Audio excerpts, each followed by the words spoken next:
इश्कबाज़ प्यार की जान चैप्टर 159 उदाश पेशी जी। सलोक सभी को बाहर छोड़ने जा रहा था।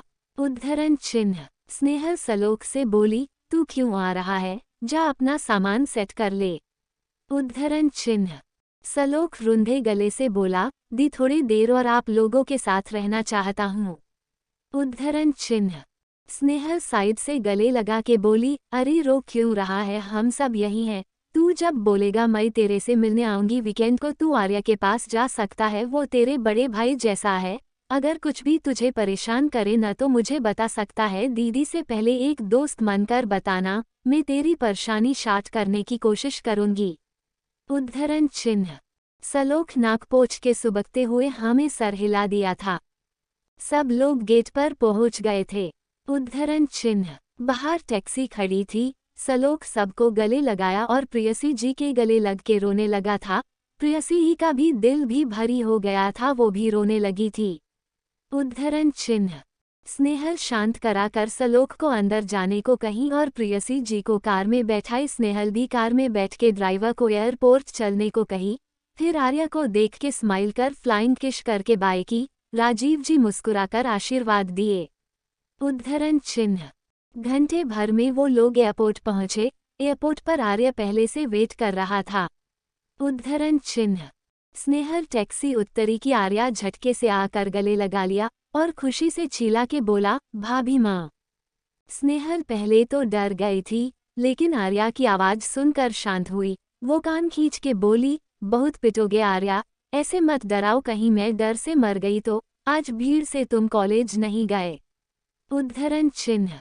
आर्या मुस्कुराकर अलग होके बोला, आपसे मिलने के लिए तो एक दिन सो लगे छोड़ ही सकता हूँ, और आप मुझे बिना मिले जाने वाले थे, वो तो अच्छा हुआ भाई सा ने हमें कॉल कर लिया था, नहीं तो आप यहाँ आई है हमें पता भी नहीं होता, आपको हमारी फिक्र ही नहीं है। उद्धरण चिन्ह। स्नेहल गाल पर हाथ रख के बोली, इक्वल्स सॉरी पर ऑफिस हम नहीं छोड़ सकते थे, नहीं तो तुम्हारे पास रुक कर जाते। उद्धरण चिन्ह। आर्या मुस्कुराकर बोला, इस बार हमने आपको माफ कर दिया, पर अगली बार नहीं करेंगे। उद्धरण चिन्ह। स्नेहल मुस्कुरा दी थी। सलोक राजीव जी और प्रेयसी जी को देख के बोला, आप जरूर भाभी माँ के मॉम डैड होंगे ना। उद्धरण चिन्ह। राजीव जी और प्रेयसी जी मुस्कुरा दिए थे। सलोक दोनों को हाथ जोड़कर नमस्ते किया। वो एयरपोर्ट लाउंज में बैठ के डिनर किए, फिर सैन फ्रांसिस्को के लिए टेक ऑफ कर लिए थे। उद्धरण चिन्ह। वो लोग अगले दिन पहुंच चुके थे। प्रेयसी जी बहुत उदास थी, वो बार बार सलोक को याद कर रोने लगी थी। उद्धरण चिन्ह। स्नेहल जब भी घर में होती प्रेयसी जी को संभालती और समझती थी। उद्धरण चिन्ह। जब स्नेहल ऑफिस में रहती तो राजीव जी प्रेयसी जी को संभालते थे। उद्धरण चिन्ह। ये सब में राजीव जी एक बार भी स्नेहल को मनाने की कोशिश छोड़ी नहीं थी। उद्धरण चिन्ह। बस स्नेहल गुस्सा शांत यही कर पाती थी, राजीव जी की कोशिश स्नेहल के गुस्से को छिलने पर खत्म होती थी। उद्धरण चिन्ह। 2-3 चुटकियों में निकल गए थे। उद्धरण चिन्ह। एक रात स्नेहल काफी देर से ऑफिस से आई थी, वो बहुत ज्यादा थकी हुई थी, वो लिफ्ट से निकलकर डोरबेल बजा। उद्धरण चिन्ह। प्रेयसी जी दरवाजा खोली तो स्नेहल प्रेयसी जी के गले लगा के बोली, माँ पानी। उद्धरण चिन्ह। प्रेयसी जी परेशान थी, वो कुछ बोलना चाहती थी पर वो स्नेहल को सोफे बैठ के बोली, हाँ लती हूँ। उद्धरण चिन्ह। प्रेयसी जी जल्दी से किचन से पानी ला कर दी थी। स्नेहल पानी पीती कि प्रेयसी जी ने कहा, बेटा तेरे पापा बाहर गए थे अभी तक आए नहीं है। स्नेहल एक घुट पानी पीते हुए बोली, हाँ तो आ जाएंगे, नीचे गए होंगे। उद्धरण चिन्ह।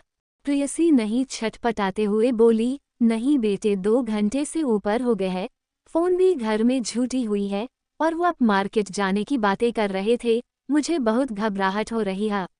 उद्धरण चिन्ह। स्नेहल जितना पानी पी थी मुंह से निकल गया था, वो चौंकते हुए बोली, क्या। उद्धरण चिन्ह। सलोक सभी को बाहर छोड़ने जा रहा था। उद्धरण चिन्ह। स्नेहल सलोक से बोली, तू क्यों आ रहा है, जा अपना सामान सेट कर ले। उद्धरण चिन्ह। सलोख रुंधे गले से बोला, दी थोड़ी देर और आप लोगों के साथ रहना चाहता हूँ। उद्धरण चिन्ह। स्नेहल साइड से गले लगा के बोली, अरे रो क्यों रहा है, हम सब यही हैं। तू जब बोलेगा मैं तेरे से मिलने आऊंगी वीकेंड को, तू आर्या के पास जा सकता है, वो तेरे बड़े भाई जैसा है।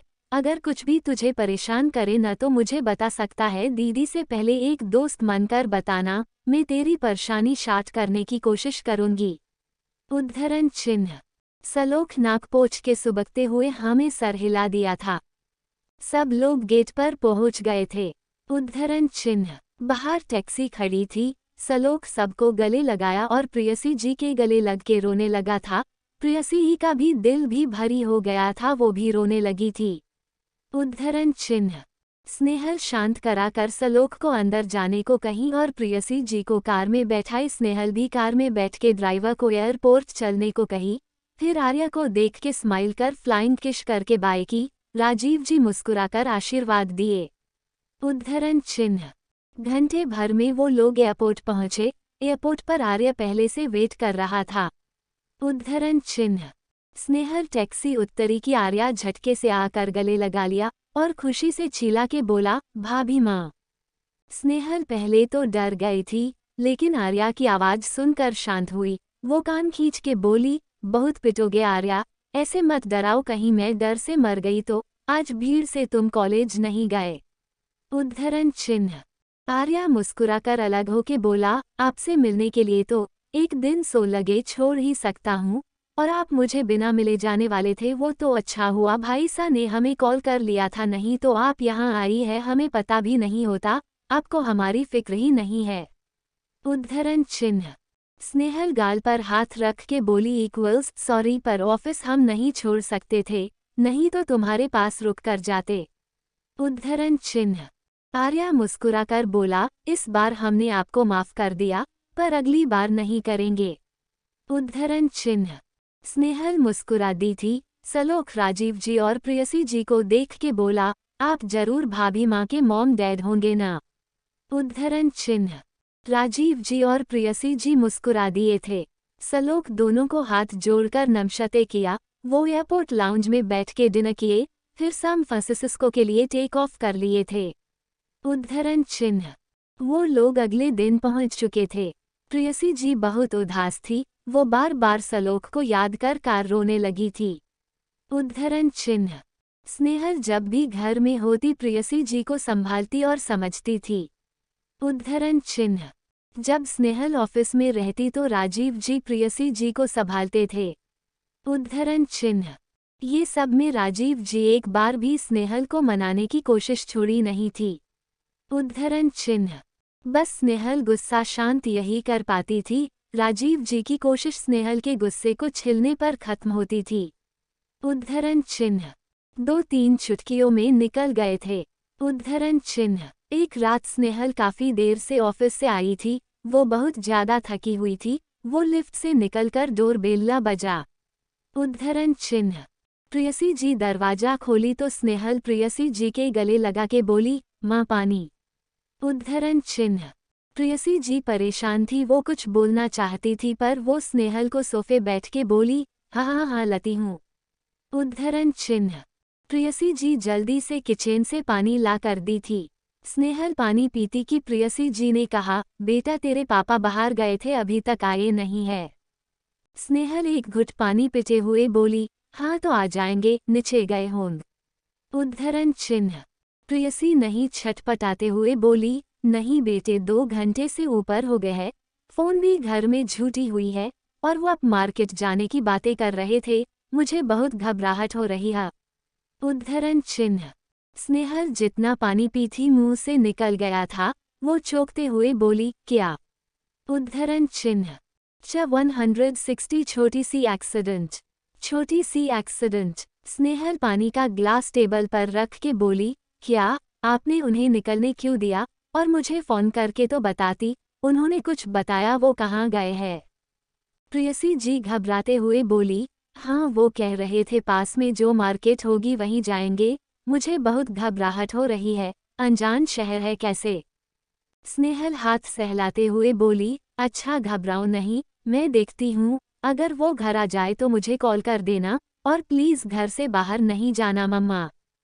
प्रेयसी के आंखों में आंसू आ गए थे। वो स्नेहल को देख के हाँ में सर हिला दी थी। स्नेहल कार की चाबी ली और बाहर जाने लगी थी। स्नेहल अपने ऑफिस के कुछ दोस्तों को कॉल की राजीव जी की भेज के आसपास के मार्केट्स में ढूंढने को कहा और खुद भी ढूंढने लगी थी। स्नेहल पास के मार्केट में जाकर एक एक इंसान से फोन में फोटो दिखा के सब से पूछ रही थी, यहाँ तक कि स्नेहल ने फोन करके प्रेयसी जी से राजीव जी के कपड़े के बारे में पूछा। स्नेहल हर शॉप और स्टोर में जाकर पूछती और निराशा होकर निकलती थी। तभी देर ढूंढने के बाद स्नेहल हताश हो चुकी थी। न ही उसके दोस्तों का कॉल आ रहा था। घंटे भर से ऊपर हो चुका था उसे ढूंढते ढूंढते। उसकी आंखें लाल हो चुकी थी। स्नेहल के आंखों में आंसू आ गए थे। वो आसपास देखते हुए बोली, कहाँ हो आप पापा? कैसे ढूंढूं आपको? कुछ समझ नहीं आ रहा है। स्नेहल गिरने वाली थी कि एक लेडी उसे संभालते हुए बोली, हे यू वॉक। स्नेहल बिना उस औरत को देख आगे बढ़ते हुए बोली, पापा मुझे मिल नहीं रहे, मैं क्या माँ को क्या करूँगी, और मेरा। स्नेहल भागते हुए सब जगह देखने लगी, एक जगह से दूसरी जगह ढूंढ रही थी। स्नेहल परेशान होकर एक जगह कार रोक के सोची, अब कोई चारा नहीं है, अब उसे पुलिस पास जाकर कंप्लेन करनी पड़ेगी। स्नेहल हाथ स्टीयरिंग पर मार के चलते हुए रोने लगी थी। काफी रात हो चुकी थी। उधर बार बार प्रेयसी जी कॉल कर रही थी। स्नेहल रो ही रही थी कि उसका फोन बजा। स्नेहल फोन देखी, किसी अनजान नंबर से कॉल आता देख के आंसू पोंछा और फोन उठाकर बोली, हेलो। उधर से किसी ने कुछ कहा तो स्नेहल कार स्टार्ट करते हुए बोली, what, okay I am coming in 10 minutes. Snehal जितना तेज कार चला सकती थी चला रही थी। कुछ देर में वो एक हॉस्पिटल के सामने रुकी और भागते हुए अंदर चली गई थी। वो रिसेप्शन पर जाकर पूछी, I got a call from here for accident patient Rajeev Saxena. Reception पर बैठा आदमी बोला, ma'am go to room no 4। Snehal भागते हुए रूम की तरफ चली गई थी। वो जैसे ही दरवाज़ा खुला स्नेहल की आंखें बड़ी हो गई थी। राजीव जी लेटे हुए थे, उनके माथे पर पट्टी बंधी हुई थी, हाथों में चोट लगी हुई थी। डॉक्टर उन्हें इंजेक्शन लगा रही थी। स्नेहल कुछ कहती कि राजीव जी स्नेहल को देख के बोले, स्नेहल वो छोटा। डॉक्टर स्नेहल को देख के बोली, do you know him? Snehal हाँ में सर हिला दी थी। डॉक्टर पेपर्स से लेते हुए बोली, no need to worry much, with small bruises on the head, bruises on her hands and knees, and can take her father home after completing the formalities. Snehal papers लेकर हाँ में sir हिलाकर बाहर चली गई थी। स्नेहल सारी चीजें खत्म करके वापस आई तो डॉक्टर स्नेहल को सारी दवा कब देनी है समझी। फिर स्नेहल राजीव जी को सहारा देकर बाहर ले जाने लगी थी तो पीछे से नज ने कहा, madam you forgot your shopping bag. Snehal bag देख के मना करती कि राजीव जी बोले, yes these are mine. Snehal Rajeev ji को देख के नज से बोली, can you help me to take these bags? नज ने हाँ सर हिला दी थी। स्नेहल बाहर ले जाने लगी थी। राजीव जी स्नेहल को देख के बोले, बेटा हम ठीक है, उतनी भी चोट नहीं लगी है। स्नेहल कुछ नहीं बोली। वो कार के पास आकर राजीव जी को कार में बैठाकर सीट बेल्ट लगाया और दरवाजा बंद कर नस से सामान लेकर पीछे सीट पर रखा और अपना फ़ोन निकल के दोस्तों को वॉइस मैसेज भेजा, hi guys, I found dad, thank you and sorry guys. Snehal car में बैठी कर स्टार्ट करते हुए बोली, कार का नंबर याद है आपको जो आपको धक्का मारा? हमें कंप्लेन करना होगा। राजीव जी नामे सर हिला के बोले, नहीं, जब तक मैं देखता वो कार वाला वहां से भाग गया था। स्नेहल गहरी सांस जी और कर घर की तरफ मुड़ ली थी। कुछ देर के ड्राइव के बाद वो लोग घर पहुंचे। स्नेहल राजीव जी को सहारा देकर कार से उतरी और लिफ्ट में ले गई थी। वो जब घर का दरवाजा खोली, प्रियासी जी का रो रो कर बहुत बुरा हाल था। दरवाज़ा खुलते ही राजीव जी को देखकर भागते हुए गले लगाकर सुबक सुबक कर रोने लगी थी। स्नेहल दूर हटते हुए बोली, मम्मा इन्हें चोट लगी है। प्रेयसी अलग होके सोफे पर बैठाए और चोट देखते हुए बोली, आप ठीक तो हैं ना? ये सब कैसे हुआ आपको? राजीव जी मुस्कुराते हुए बोले, अरे क्यों परेशान क्यों हो रही हो, मैं ठीक हूँ, मुझे कुछ नहीं हुआ है, देखो। प्रेयसी जी चोट देखकर और रोने लगी थी। राजीव जी आंसू पोंछते हुए बोले, प्रेयसी सब ठीक है। स्नेहल गुस्से में चीखते हुए बोली, हाँ सब ठीक है, मम्मा घंटों से आपका इंतजार करके रो रही है लेकिन सब ठीक है। मैं पागलों की तरह हर जगह ढूंढ रही हूँ, मेरे दोस्त अपना काम छोड़कर आपको ढूंढ रहे हैं लेकिन राजीव जी सब ठीक है। आप एक्सीडेंट हुआ है, पर थोड़ी कुछ हुआ है। आप क्या करने गए थे? ये इंडिया है। आप घूमते हुए कहीं भी निकल जाएंगे और हंसी मजाक करते हुए दोस्तों बनाते हुए वापस उसी जगह पर आ जाएंगे।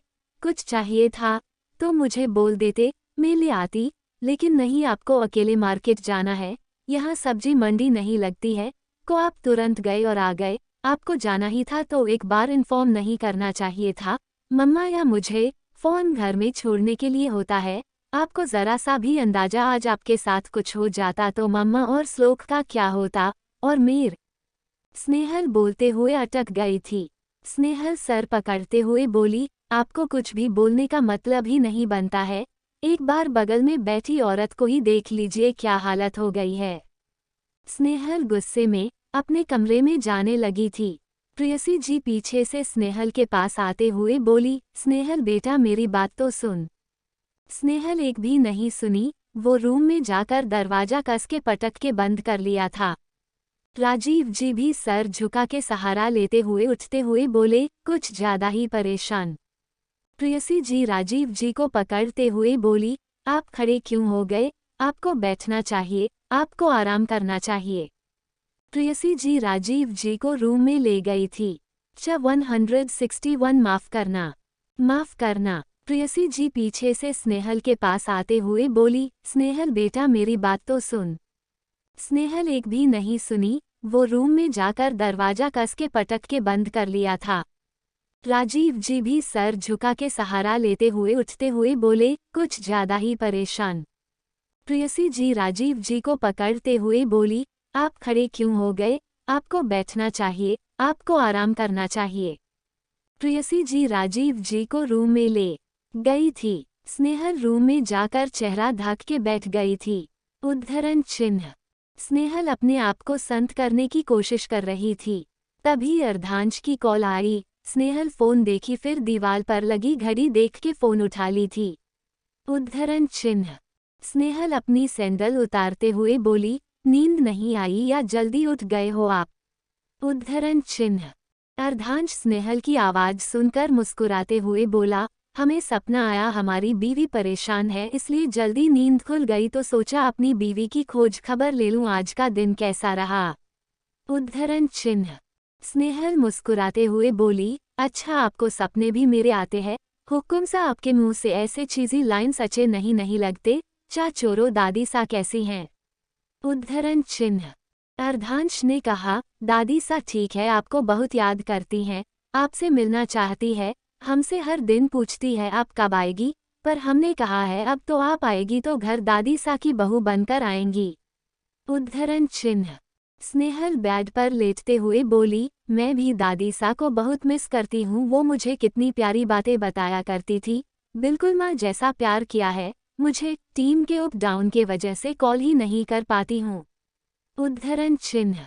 अर्धांश ने कहा, और हमें याद नहीं करती हैं आप? उद्धरण चिन्ह। स्नेहल ने कहा, अभी तो मिले थे, क्या करूंगी आपको याद करके, वैसे भी मैं परेशान करने वाले इंसान को याद नहीं करती। उद्धरण चिन्ह। अर्धांश ने कहा, अच्छा हम आपको परेशान करते हैं? उद्धरण चिन्ह। स्नेहल ने कहा, अर्धांश राजीव जी बिना बताए बाहर चले गए, उनका छोटा सा एक्सीडेंट हो गया, माँ बहुत परेशान हो गई थी, मुझे बहुत गुस्सा आया और मैंने बहुत सुना दिया। उद्धरण चिन्ह। अर्धांश ने कहा, सिर्फ माँ परेशान थी, आप परेशान नहीं थी अपने पापा के लिए? एक बार तो ख्याल आया होगा अगर उन्हें कुछ हो जाएगा तो? उद्धरण चिन्ह। स्नेहल कुछ देर के लिए चुप हो गई थी। उद्धरण चिन्ह। अर्धांश ने कहा, नहीं बात करनी इस बात पर, ठीक है हम नहीं करेंगे, स्नेहल हमें आपसे जरूरी बात करनी, यही आपसे। उद्धरण चिन्ह। स्नेहल ने कहा, मैं सुन रही हूँ। उद्धरण चिन्ह। अर्धांश ने कहा, अगर हम आपको राजस्थान बुलाते हैं वहाँ का सब कुछ छोड़ के तो क्या पास मेरे लिए वापस आ सकती हैं? उद्धरण चिन्ह। स्नेहल ने कहा, अर्धांश कुछ हुआ है क्या, आप ठीक तो हो ना? उद्धरण चिन्ह। अर्धांश ने कहा, हम ठीक है, कुछ नहीं हुआ है, बस हम आपसे पूछ रहे हैं। उद्धरण चिन्ह। स्नेहल ने कहा, हाँ आ सकती हूँ पर मुझे स्ट्रॉन्ग रीजन चाहिए होगा मुझे ये सब करने के लिए। उद्धरण चिन्ह। अर्धांश ने कहा, ट्रस्ट मी, हम ऐसा कुछ नहीं करेंगे जो आपके कामयाबी के रास्ते को रोकेगी। उद्धरण चिन्ह। स्नेहल ने कहा, ट्रस्ट नहीं करती आप पर तो अभी तक आपको डाइवोर्स दे दी होती, हाथी नहीं तो। उद्धरण चिन्ह। अर्धांश हंसने लगा था। उद्धरण चिन्ह। ऐसे ही बात करते किते स्नेहल सो चुकी थी। अर्धांश सूरज के किरणें आने पर फोन रख के सूर्या भगवान को प्रणाम करके बाथरूम च गया था। उद्धरण चिन्ह। स्नेहल बिना खाए सो चुकी थी। उद्धरण चिन्ह। प्रेयसी जी स्नेहल के लिए खाना भी लगी पर सोता देख के नहीं उठाया, उसे उड़ाकर लाइट ऑफ करके नीचे आ गई थी। उद्धरण चिन्ह। दूसरे दिन भी स्नेहल उठी और रेडी हो बिना नाश्ता किए ऑफिस के लिए निकल गई थी और बिना बात किए हुए भी ऐसे ही पूरा दिन निकल गया था। स्नेहल के वापर आकर भी न ही किसी से बात की और न ही किसी को आंखें उठाकर देख रही थी। राजीव जी उदास होके बोले, लगता है मैंने बहुत परेशान कर दिया है, इसलिए वो हमसे बात करना चाहती हैं और न ही देखना चाहती है। माफ़ करना प्रेयसी, मेरे वहाँ से स्नेहल आपको भी इग्नोर कर रही है। हम बस खुशी देना चाहते थे, पर पता नहीं इतना दुख मैंने से दिया। प्रेयसी जी ने कहा, वो भी डर गई थी, वैसे भी कल तो हम वापस चले जाएंगे, उसके बाद वो आपको कितनी मिस करेगी। पूरा दिन ऐसे ही निकल गए थे। उद्धरण चिन्ह। अगला दिन जब स्नेहल नीचे आई तो देखी प्रेयसी जी और राजीव जी रेडी होकर बैठे हुए थे। उनका सामान पैक किया हुआ किनारे में रखा हुआ था। उद्धरण चिन्ह। स्नेहल का दिल बहुत जोरों से धड़कने लगा था। उद्धरण चिन्ह। स्नेहल प्रेयसी जी के पास जाकर हाथ पकड़ के पूछी, मम्मा ये सब? उद्धरण चिन्ह। प्रेयसी ही प्यार से गाल पर हाथ फेरते हुए बोली, बेटा हम वापस जा रहे हैं। उद्धरण चिन्ह। स्नेहल की आंखों के किनारे से आंसू गिरने लगा था। उद्धरण चिन्ह। प्रेयसी जी आंसू पोंछते हुए बोली, रो क्यों रही है, हमेशा के लिए थोड़ी जा रहे हैं, तू आ जाया करना मिलने के लिए। उद्धरण चिन्ह। स्नेहल सर नीचे करके रोने लगी थी। उद्धरण चिन्ह। राजीव जी हाथ जोड़ लिए थे। उद्धरण चिन्ह। प्रेयसी जी खड़े होकर दरवाजे के पास खड़ी हो गई थी। उद्धरण चिन्ह। राजीव जी हाथ जोड़ किए हुए ही बोले, स्नेहल सब चीजों के लिए माफ कर देना, मैं यहाँ तुम्हें परेशान करने नहीं आया था, मैं बस माफ़ी मांगने आया था। अभी कुछ दिनों में कुछ भी गलती हुई हो तो माफ़ करना, अनजाने में तुम्हें हर्ट नहीं करना चाहता था। ये परसों मैं तुम्हारे लिए कुछ सामान लाया था, अगर तुम रख लोगी तो मुझे बहुत अच्छा लगेगा। उद्धरण चिन्ह। स्नेहल नज़र उठा के उन बैग को देखी। राजीव जी बोले, आज हम लोग जाने वाले थे और मैंने तुम्हें कभी कुछ नहीं दिया है तो मैंने सोचा था उतने साल के बर्थडे गिफ्ट दूं तुम्हें, पर पता नहीं कैसे गलती से टक्कर खा के तुम्हें परेशान कर दिया। माफ़ करना बेटे, अगर कभी लगे मैं माफ़ी के लायक हूँ तो फ़ोन कर लेना, मेरे ज़िंदगी भर तुम्हारे कॉल कर इंतज़ार करूँगा। अपना ख्याल रखना, चलते हैं। उद्धरण चिन्ह। 162 मुझे सब चाहिए, मुझे सब चाहिए। राजीव जी हाथ जोड़ किए हुए ही बोले, स्नेहल सब चीज़ों के लिए माफ़ कर देना, मैं यहाँ तुम्हें परेशान करने नहीं आया था, मैं बस माफ़ी मांगने आया था। अभी कुछ दिनों में कुछ भी गलती हुई हो तो माफ़ करना, अनजाने में तुम्हें हर्ट नहीं करना चाहता था। ये परसों मैं तुम्हारे लिए कुछ सामान लाया था, अगर तुम रख लोगी तो मुझे बहुत अच्छा लगेगा। उद्धरण चिन्ह। स्नेहल नज़र उठा के उन बैग को देखी। राजीव जी बोले, आज हम लोग जाने वाले थे और मैंने तुम्हें कभी कुछ नहीं दिया है तो मैंने सोचा था उतने साल के बर्थडे गिफ्ट दूं तुम्हें, पर पता नहीं कैसे गलती से टक्कर खा के तुम्हें परेशान कर दिया। माफ़ करना बेटे, अगर कभी लगे मैं माफ़ी के लायक हूँ तो फ़ोन कर लेना, मेरे ज़िंदगी भर तुम्हारे कॉल कर इंतज़ार करूँगा। अपना ख्याल रखना, चलते हैं। उद्धरण चिन्ह। राजीव जी स्नेहल से माफ़ी मांगकर दरवाजे की तरफ बढ़ गए थे।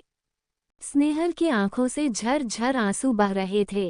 राजीव जी अपना हाथ प्रेयसी जी के कंधे पर रखते कि स्नेहल हाथ पकड़ते हुए बोली, आप मुझे ऐसे छोड़कर नहीं जा सकते, मैं गुस्सा भी आपको अभी मुझे मनाना है, आप मुझे बिना मनाए कैसे जा सकते हो? अभी अभी तो हम दोनों ने एक दूसरे को जाना शुरू किया है, आपको अभी मुझे लाड प्यार करना है, मुझे प्यार से सोलाना है, मुझे खिलाने के लिए पीछे पीछे भागना है, आप ऐसे कैसे मुझे छोड़कर जा रहे हो? बचपन से तो अकेले हूँ, अभी भी आप दोनों मुझे अकेले छोड़कर जा रहे हो, मैं क्या करूँगी? मुझे भी तो पापा के प्यार की ज़रूरत है, मैं ही क्यों हमेशा आपके प्यार के लिए तरसूं? मुझे मेरे पापा वापस चाहिए, मुझे मेरे बचपन से लेकर अभी तक के सारे प्यार का हिसाब चाहिए।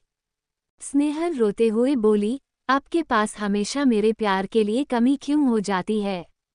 राजीव जी गले लगाते हुए बोले, अरे नहीं बेटा तू मत रो, सारी गलती तो मेरी है। स्नेहल बिलाक बिल्क के रोते हुए बोली, मुझे आपकी कितनी याद आती थी, मैं कितना तरसी हूँ आपके लिए, आप नहीं जा सकते मुझे छोड़ के, मैं भगवान जी को बोलकर पाप चढ़ाऊंगी आप पर, आप मुझे हमेशा ऐसे ही रुलाते हो। प्रेयसी जी भी रोते रोते मुस्कुराने लगी थी। सोनाली जी स्नेहल को गले लगाते हुए बोली, बेटा वो घर भी हम छोड़कर आए हैं ना, इसलिए जा रहे हैं, हम नहीं तुझे छोड़कर जा रहे हैं।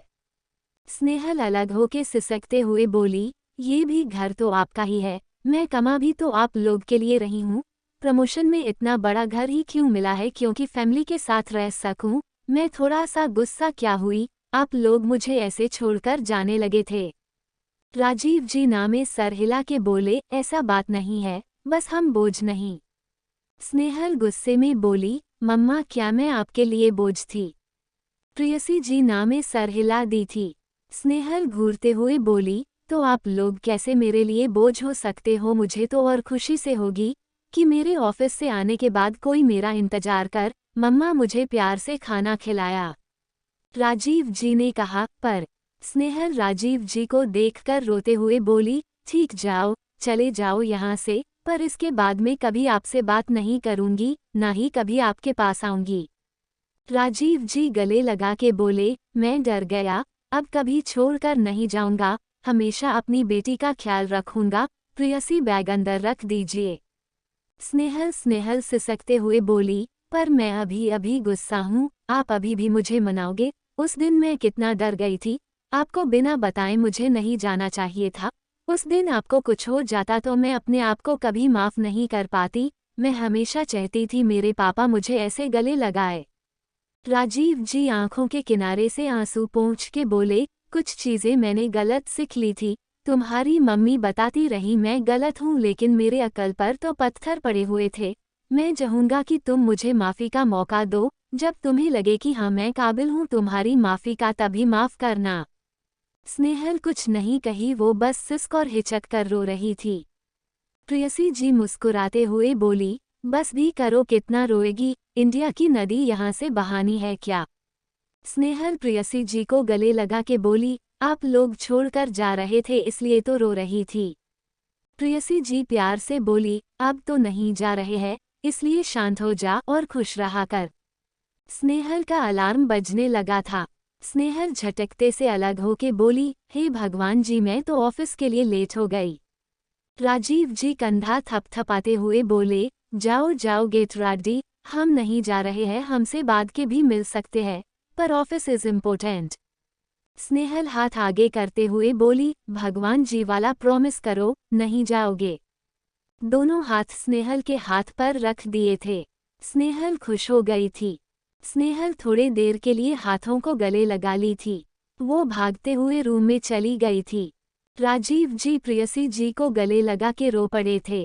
प्रेयसी जी आंसू पोंछ के बोली, मैंने कहा था ना उसका दिल बहुत साफ है, वो आपको माफ कर देगी, अब सब ठीक हो गया है।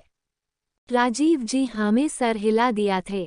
प्रेयसी जी स्नेहल का लंच पैक करने चली गई थी।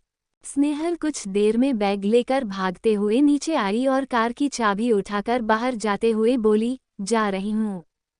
प्रेयसी जी पीछे से रोकते हुए बोली, अरे कहाँ भाग रही है, अपना टिफिन तो लेती जा। स्नेहल प्रेयसी जी के हाथ से टिफिन लेते हुए बोली, सॉरी भूल गई थी। स्नेहल फिर भाग्य की राजीव जी स्नेहल का हाथ पकड़ के बोले, प्रेयसी इसे खाना खिलाए, भूखे पेट जा रही है। स्नेहल पूरा का पूरा हाथ जोड़ के बोली, पापा मैं बहुत लेट हो गई हूँ। राजीव जी मुस्कुराते हुए बोले, पापा। स्नेहल ने कहा, प्लीज पापा। राजीव जी हाथ पकड़ के खींचते हुए अंदर लाकर बैठते हुए, नहीं बिल्कुल नहीं। प्रेयसी जी जल्दी से ब्रेड एंड बटर ला कर दी। स्नेहल पकड़ के खाते हुए बोली, अब खुश। स्नेहल बाहर भाग गई। तुम 163 टेंशन और डॉक्टर स्नेहल के साथ सब कुछ ठीक हो गया था। स्नेहल का अकेलापन दूर हो गया था। अब वापस घर आने पर वो उदास नहीं होती थी, वो खुशी खुशी घर आती थी। उसे पता था कि घर है कोई जो उसका इंतजार कर रहा है, इसलिए वो ऑफिस से लेट ना आकर जल्दी आने कोशिश करना। अब स्नेहल का घर घर जैसा लगने लगा था। बस एक प्रॉब्लम थी, स्नेहल को बुरे बुरे सपने आने लगे थी। कभी कभी तो पसीने में लथपथ उठती थी और कभी कभी उसे नींद तक नहीं आती थी। 1 महीने से अर्धांश भी स्नेहल से मिलने नहीं आया था, इसलिए भी स्नेहल थोड़ा उदास हो जाया करती थी, पर वो आर्या को फौज नहीं आकृति थी। दूसरी तरफ अर्धांश आधी आधी रात तक ऑफिस में ही रहता था। वो कामों में ऐसे बिजी रहता था कि उसे स्नेहल से बात करने का भी टाइम नहीं मिल पाता था। कभी कभी तो स्नेहल अर्धांश के फ़ोन न उठाने पर फ़ोन करना भी छोड़ देती थी। कंपनी से फाइल्स ऐसे गायब हो रही थी जैसे कोई जादू से उड़ा कर ले जा रहा हो। संवारना जी को किटी पार्टी से फुर्सत नहीं मिलती थी। अर्धांश परेशान हो चुका था। स्नेहल परेशान थी कि अर्धांश से बात नहीं हो पा रही थी।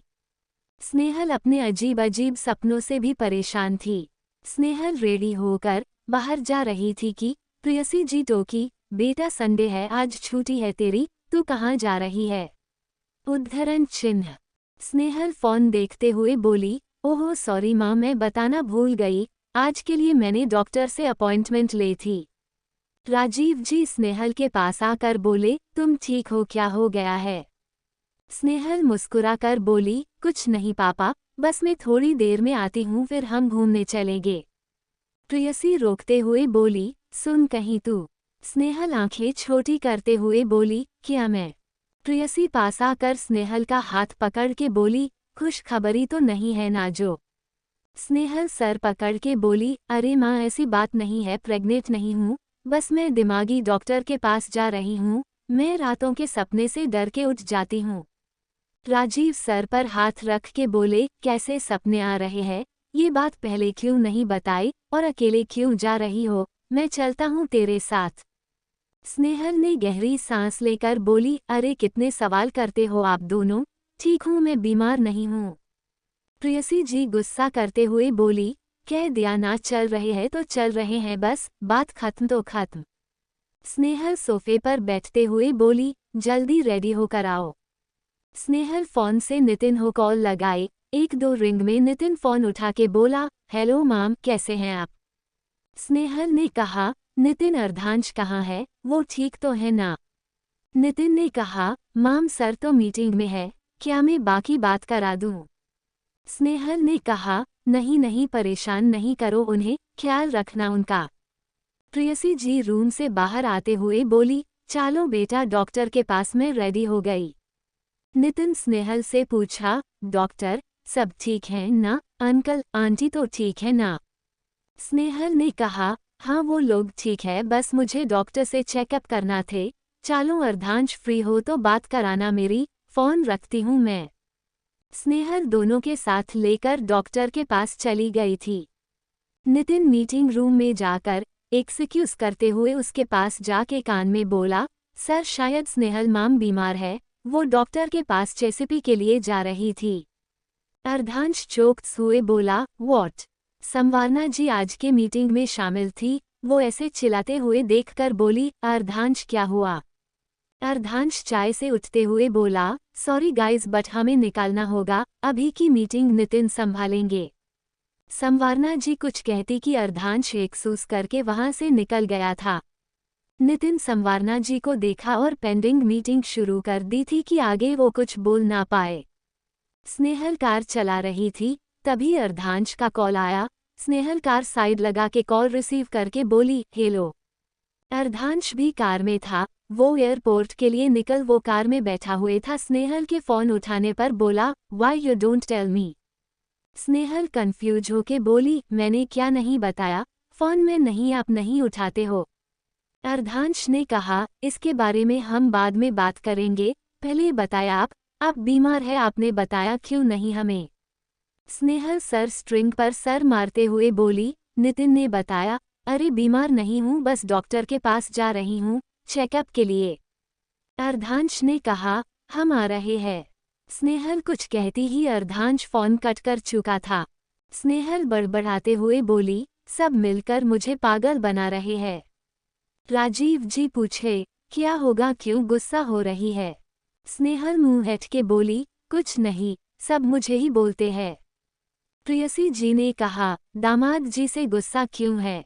स्नेहल मिरर से घूरते हुए बोली, ज्यादा साइड मत लो उनकी, बस मुझे इरिटेट करते हैं।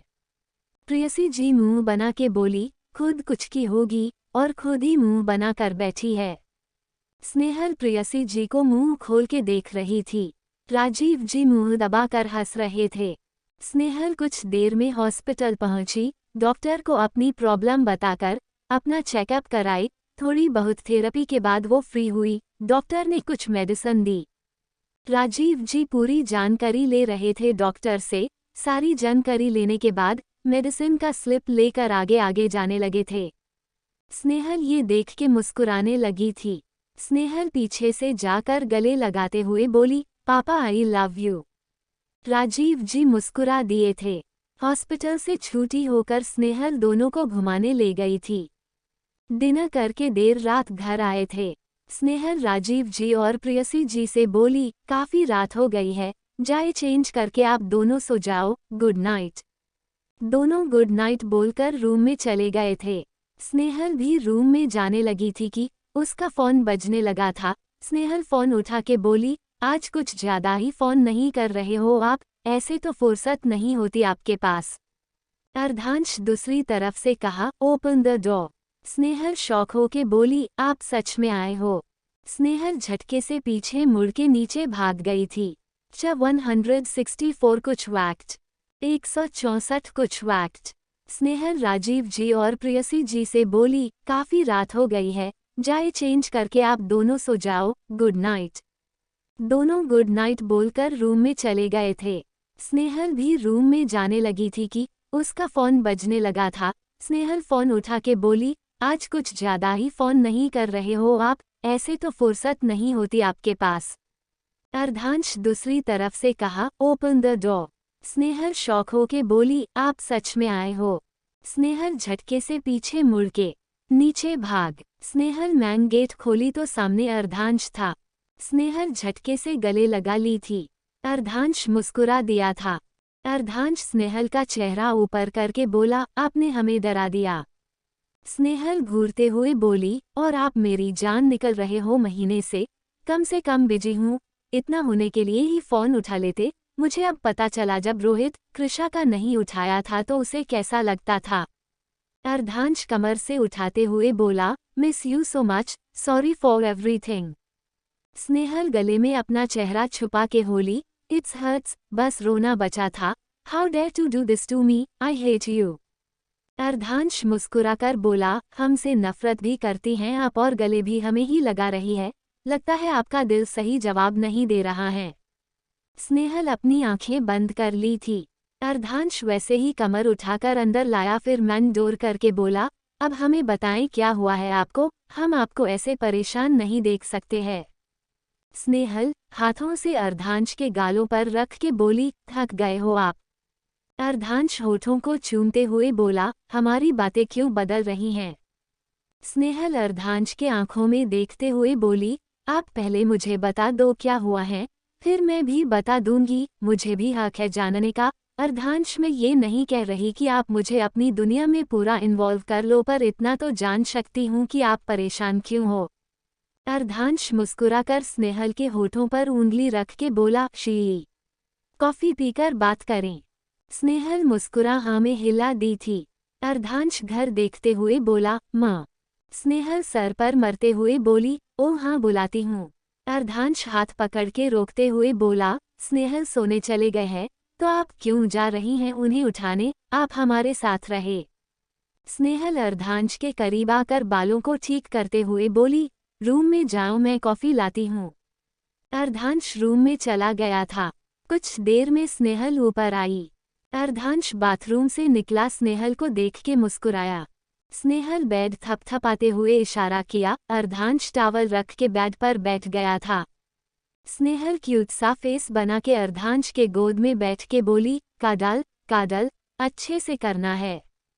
अर्धांश प्यार से स्नेहल के कमर पर हाथ डाल के अपने गाल को स्नेहल के गाल से सटा लिया था।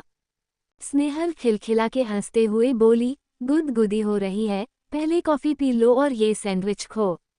अर्धांश अपना चेहरा उठा के स्नेहल को देखा। स्नेहल अर्धांश को कॉफी पास कर दी और अपने हाथों से सैंडविच खिलाने लगे थी।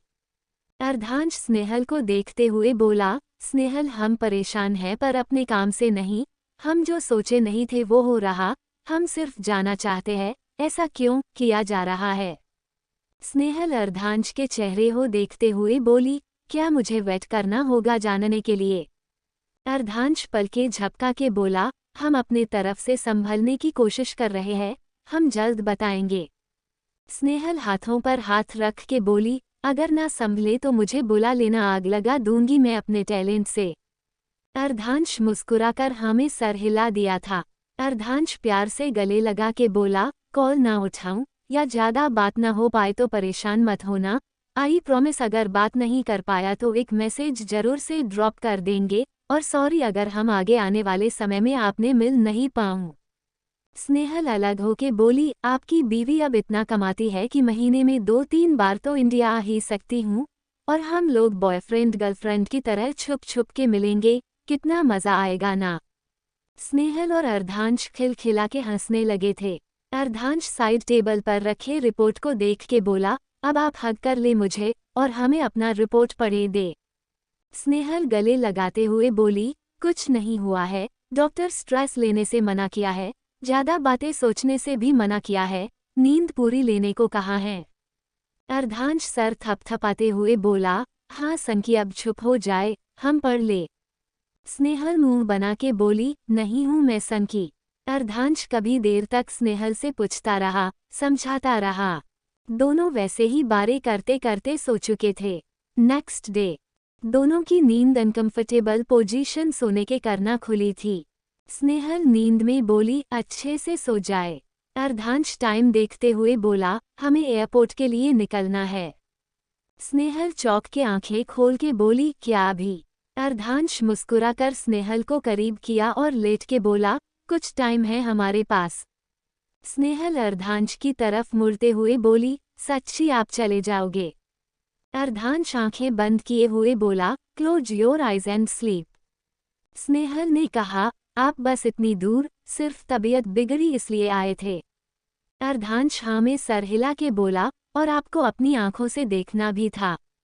स्नेहल अपनी आंखें बंद ही नहीं कर पा रही थी, बस उसका दिल भर आया था। वो आंखें बंद कर बोली, भगवान जी क्यों आई परेशान कर रहे हो आप अर्धान को, सब कुछ ठीक कर दो ना, मतलब आपने इतना चक्रव्यूह रच दिया है कि ये अच्छे से सो भी नहीं पाते हैं, सब कुछ ठीक कर दो ना भगवान ही, मैं और अर्धांश साथ में पूजा करने आएंगे और आपकी फेवरेट आइसक्रीम भी दूंगी। अर्धांश फिर सो चुका था। स्नेहल सिर्फ अर्धांश का चेहरा देख रही थी, सोच रही थी। 165 सपने। चैप्टर 165 सपने। अर्धांश सुबह होते ही इंडिया के लिए निकल चुका था। ना राजीव जी और प्रियाशी जी को पता चला कि कोई आया था और न ही जाने की खबर थी। स्नेहल सुबह सुबह उन लोगों को बताया कि अर्धांश आया भी था। ऐसे ही वक्त निकलने लगा था। अर्धांश ने जैसा कहा था वैसा ही होता था। वो स्नेहल से मिल नहीं पा रहा था, बातें ना के बराबर ही होती थी। स्नेहल एक दिन चैन से सोती तो दूसरे दिन डर के उठ जाती थी। इसलिए प्रियसी जी स्नेहल के साथ सोती, जब स्नेहल डरती प्रियसी जी संभालती थी। प्रियसी जी स्नेहल से सुबह सुबह चाय देते हुए बोली, बेटा बताएगी कैसे सपने आते हैं। बस सिर्फ डर कर उठ जाती है, क्या हुआ, क्यों हुआ, कुछ बताती भी नहीं है। स्नेहल चाय पीते हुए बोली, बार बार एक औरत आती है मेरे सपने में, पर उसका चेहरा पूरा क्लियर नहीं दिखता। वो औरत बहुत डरी हुई है, बहुत दर्द में रोती है।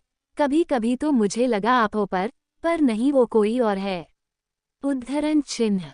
प्रेयसी जी ने कहा, प्यार से पूछी, बेटा ऐसा होते हुए कुछ देखा है क्या तूने कभी भी?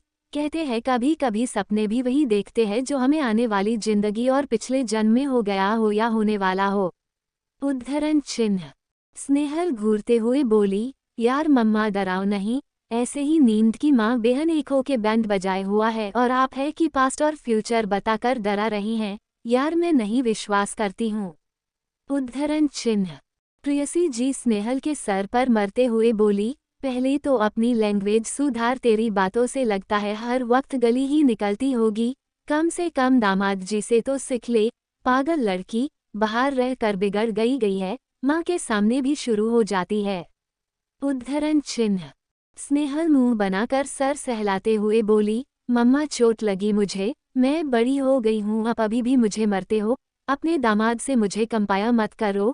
कभी देखा है उनका गुस्सा? मैं तो बोल बोल के डरती हूँ ना, पर आपके दामाद आंखों से घूर घूर के डरते हैं। बड़ी आई दामाद का भजने वाली। उद्धरण चिन्ह। प्रेयसी जी घूरे हुए चाय का कप छीनते हुए बोली, जब तक तू सुधरेगी नहीं तब तक कुछ नहीं मिलेगा तुझे, बेवकूफ लड़की, खाना भी नहीं दूंगी। उद्धरण चिन्ह। स्नेहल का हाथ हवा में रुक गया था और प्रेयसी जी को देख रही थी।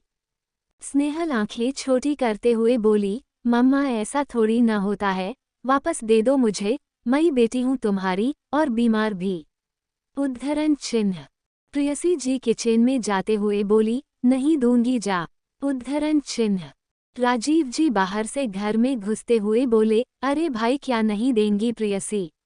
उद्धरण चिन्ह। स्नेहल राजीव जी के पास जाके बोली, पापा देखो ना, मम्मी मेरी चाय ले गई और बोलती हैं मुझे खाना भी नहीं देंगी। उद्धरण चिन्ह। राजीव जी वहीं से बोले, अरे ऐसे कैसे नहीं देंगी? उद्धरण चिन्ह। प्रेयसी जी किचन से बाहर आती हुई बोली, अपनी बातें तो बता, क्यों नहीं दूंगी? उद्धरण चिन्ह। स्नेहल पैर पटकते हुए बोली, ऑफिस जा रही हूँ मैं। उद्धरण चिन्ह। राजीव जी मुस्कुराते हुए बोले, प्रेयसी जाने दीजिए न, बच्ची है बेचारी, ऑफिस भूखे पेट जाएगी, अच्छा थोड़ी लगता है। उद्धरण चिन्ह। स्नेहल उदास चेहरा बना के बोली, छोड़ दो पापा, मम्मी को अच्छा लगेगा, मैं जा रही हूँ। उद्धरण चिन्ह। स्नेहल नौटंकी करके अपने रूम में चली गई थी। उद्धरण चिन्ह। दूसरी तरफ सरे बोर्ड मेंबर के साथ बैठा हुआ था। उद्धरण चिन्ह। सवर्ण जी कुटिल मुस्कान के साथ बाहर अपने केबिन में बैठी हुई थी। उद्धरण चिन्ह। अर्धांश गुस्से में कहा, हमसे बिना पूछे मीटिंग क्यों रखा गया है? मैं जान सकता हूँ क्यों? उद्धरण चिन्ह। एक बोर्ड मेंबर ने कहा, कंपनी के भलाई के लिए मीटिंग की गई है। उद्धरण चिन्ह। अर्धांश गुस्से में बोला, आप हमसे ज्यादा भलाई चाहते हैं इस कंपनी के लिए। उद्धरण चिन्ह। दूसरे ने कहा, सर इतने सारे लॉसेस कंपनी को कभी नहीं हुए हैं, न ही कोई प्रोजेक्ट आ रही है, जितने प्रोजेक्ट थे वो भी क्लाइंट बैकआउट हो चुके हैं, इस बार तो लगता है सैलरी भी नहीं मिल पाएगी। उद्धरण चिन्ह। सब बोर्ड मेंबर्स हमें हाँ मिला रहे थे। उद्धरण चिन्ह। अर्धांश जोर से हाथ पटकते हुए बोला, आप अपना काम करें, सबको अपनी अपनी सैलरी मिल जाएगी, परेशान होने की जरूरत नहीं है। उद्धरण। पहले ने कहा, हमारा मतलब था सर अगर कुछ दिनों के लिए कोई और कंपनी। उद्धरण चिन्ह। अर्धांश बीच में टोकते हुए बोला, ये मेरी कंपनी, ये मुझे कैसे चलनी है हम देख लेंगे, और हम इतने भी पागल नहीं है कंपनी की दूर किसी और के हाथों में दे दे। उद्धरण चिन्ह। अर्धांश जाने लगा था कि पीछे मुड़ के बोला, और जिसे भी जॉब छोड़नी है वो रजिस्ट्रेशन लेटर नितिन को दे दे और आइंदा किसी के भी कहने पर खुद से फैसला मत लेने लगे आप लोग, और हाँ इस कुर्सी में हमारे बाद कौन बैठेगा ये भी हमारा ही फैसला होगा। उद्धरण चिन्ह। अर्धांश वहां से चला गया था। सब वहां खुरफुसूर कर रहे थे, तरह तरह की बातें कर रहे थे। अर्धांश ने कई बातें छुपा के रखी थे जो किसी को कानों कान खबर नहीं थी। सब एक एक निकलते दिन को गिन रहे थे, जैसे वक्त मुट्ठी से निकल रही हो। सैन फ्रांसिस्को, रात का वक्त। स्नेहल भगवान की मूर्ति के पास हाथ जोड़ के बैठी हुई थी। वो गला साफ करके बोली, हनुमान जी सब ठीक कर दो ना, और अर्धांश की प्रॉब्लम भी सॉल्व कर दो। आप ठीक कर दोगे तो वो मुझसे मिलने आएंगे ना। आज कोई सपना नहीं, अच्छे से सोना है मुझे। Bye, good night. आई नहीं, आई लव यू तो मैं अर्धांश को बोलूंगी। स्नेहल मूर्ति छू के नमन किया और बेड पर जाकर लेटते हुए चिल्ला के बोली, मम्मा जल्दी आ जाओ, सोना है मुझे। प्रेयसी जी ने कहा, आती हूँ थोड़ी देर में, तब तक तू सोने की कोशिश कर। स्नेहल तकिया पकड़ के मुंह मना ली थी। कुछ देर बाद प्रेयसी जी जब खत्म करके आई तब तक स्नेहल सो चुकी थी। प्रेयसी जी मुस्कुराई, फिर लाइट ऑफ कर स्नेहल के बगल में लेट गई थी। स्नेहल आधी रात में झटके से उठकर बैठ गई थी। वो पूरी पसीने में लथपथ और गहरी सांस ले रही थी। प्रेयसी जी कुछ कहती कि स्नेहल कस के गले लगाते हुए बोली, मम्मा वो लेडी वही है जिसका एक्सीडेंट मेरे साथ हुआ था। प्रेयसी जी सर सहलाते हुए बोली, किसका एक्सीडेंट? सपने में देखा तुमने, जानती हो उस औरत को? स्नेहल आंखें बंद किए हुए बोली, कुछ महीने पहले लंदन में एक्सीडेंट हुआ था। स्नेहल सारी बातें प्रेयसी जी को बता दिया था।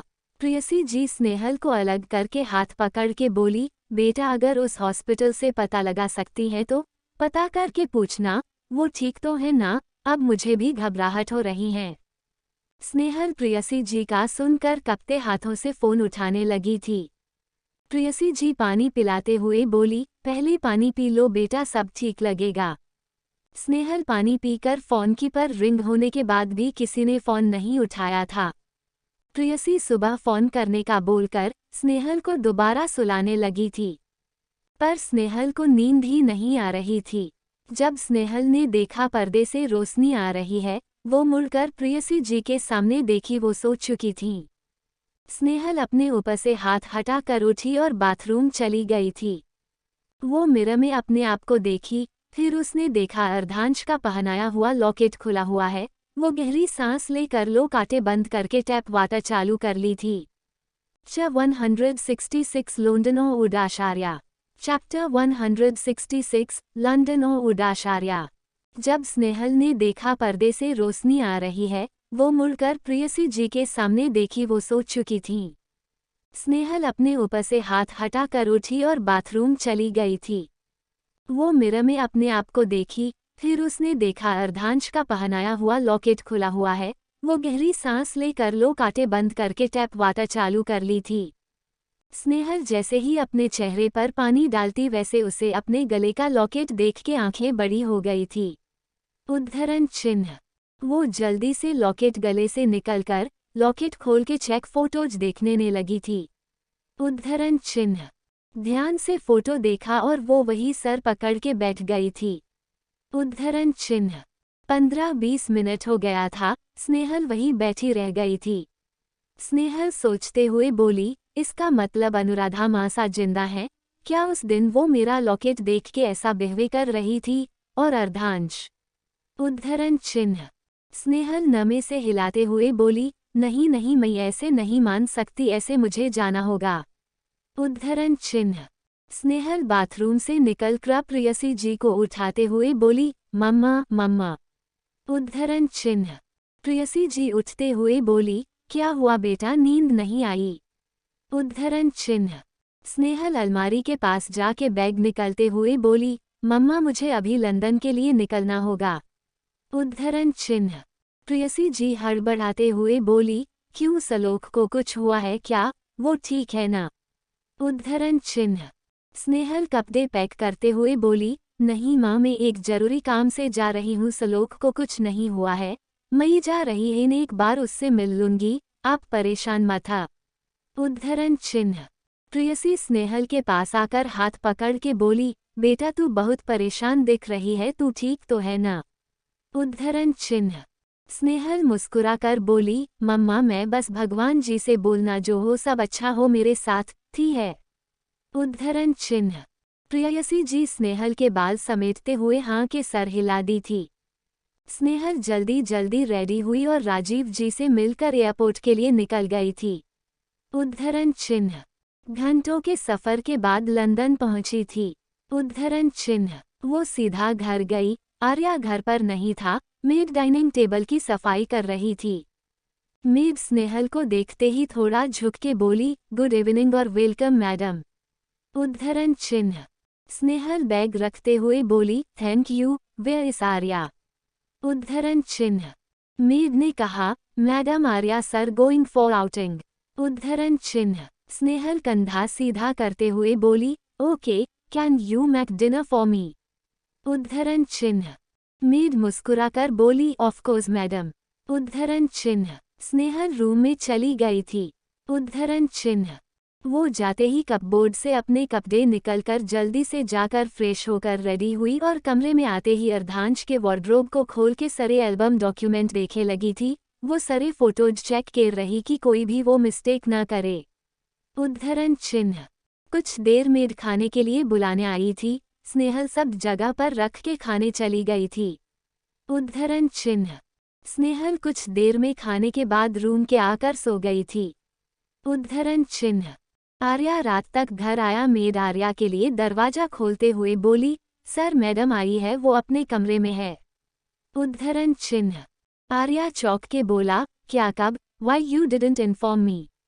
उद्धरण चिन्ह। मेड ने कहा, सर मैडम वास्टेल में, डोंट डिस्टर्ब। उद्धरण चिन्ह। आर्या ने बीच में कहा, ओके ओके यू गो। उद्धरण चिन्ह। आर्या जैकेट उतारते हुए स्नेहल के कमरे में चला गया था। पहले उसने दरवाजा खटखटाया। अंदर से कोई आवाज नहीं, पर दरवाजा थोड़ा सा खुल गया था। उद्धरण चिन्ह। आर्या दरवाजा खोल के झांका तो डिम लाइट जल रही थी। उद्धरण चिन्ह। आर्या अंदर घुस के जैकेट रखा और स्नेहल के पास जाकर टेबल लाइट जला के स्नेहल को देख के मुस्कुरा दिया था। उद्धरण चिन्ह। आर्या हाथ आगे बढ़ा के स्नेहल सर पर हाथ रख के सहलाता कि स्नेहल उसका हाथ पकड़ के बोली, तुम आ गए। उद्धरण चिन्ह। आर्या चौंकते हुए बोला, भाभी माँ आप सोए नहीं थे। उद्धरण चिन्ह। स्नेहल आंखें खोलते बोली, सो गई थी, पर अच्छे से नींद नहीं आती ना अपने लाडले बच्चे से बिना मिले। उद्धरण चिन्ह। आर्या वही साइड में बैठ के सीने पर सर रख के बोला, भाई माँ आप भी ना, आपको मेरी वजह से अपनी नींद नहीं खराब नहीं करनी चाहिए था। उद्धरण चिन्ह। स्नेहल सर सहलाते हुए बोली, समझदार हो गए हो ना बहुत। अच्छा बताओ तो कैसे हो, क्या कर रहे थे, अभी कहाँ गए थे, कुछ खाया तुमने या नहीं, और चेहरा मुरझाया क्यों लग रहा है। उद्धरण चिन्ह। उद्धरण चिन्ह। आर्या रूंधे गले से बोला, बस हम आप लोगों को बहुत मिस करते हैं। भाई तो जैसे हमें भूल गए हैं, उन्हें हम कितना मिस करते हैं, पर वो है कि सिर्फ बिजी, हमें पता है वो परेशान है, पर वो हमारे लिए भी 2 मिनट टाइम नहीं निकल पाते हैं। स्नेहल आर्या का सर उठाकर खुद उठकर बैठते हुए प्यार से बोली, जूते खोलो, यहाँ लेट जाओ। आर्या आंसू भरी आंखों से देखने लगा था। स्नेहल बेड पर थपथपाते हुए इशारा की। आर्या जूते उतार के लेट गया और स्नेहल की गोद में सर रख लिया था। स्नेहल सर सहलाते हुए बोली, आर्या जितना तुम परेशान हो अर्धांश भी उतना ही परेशान है। वो सब ठीक करने की कोशिश कर रहे हैं ना, ऐसे उदास नहीं होते। और मैंने कहा था, तुम मुझे कभी भी बुला सकते हो या मेरे पास आ सकते हो।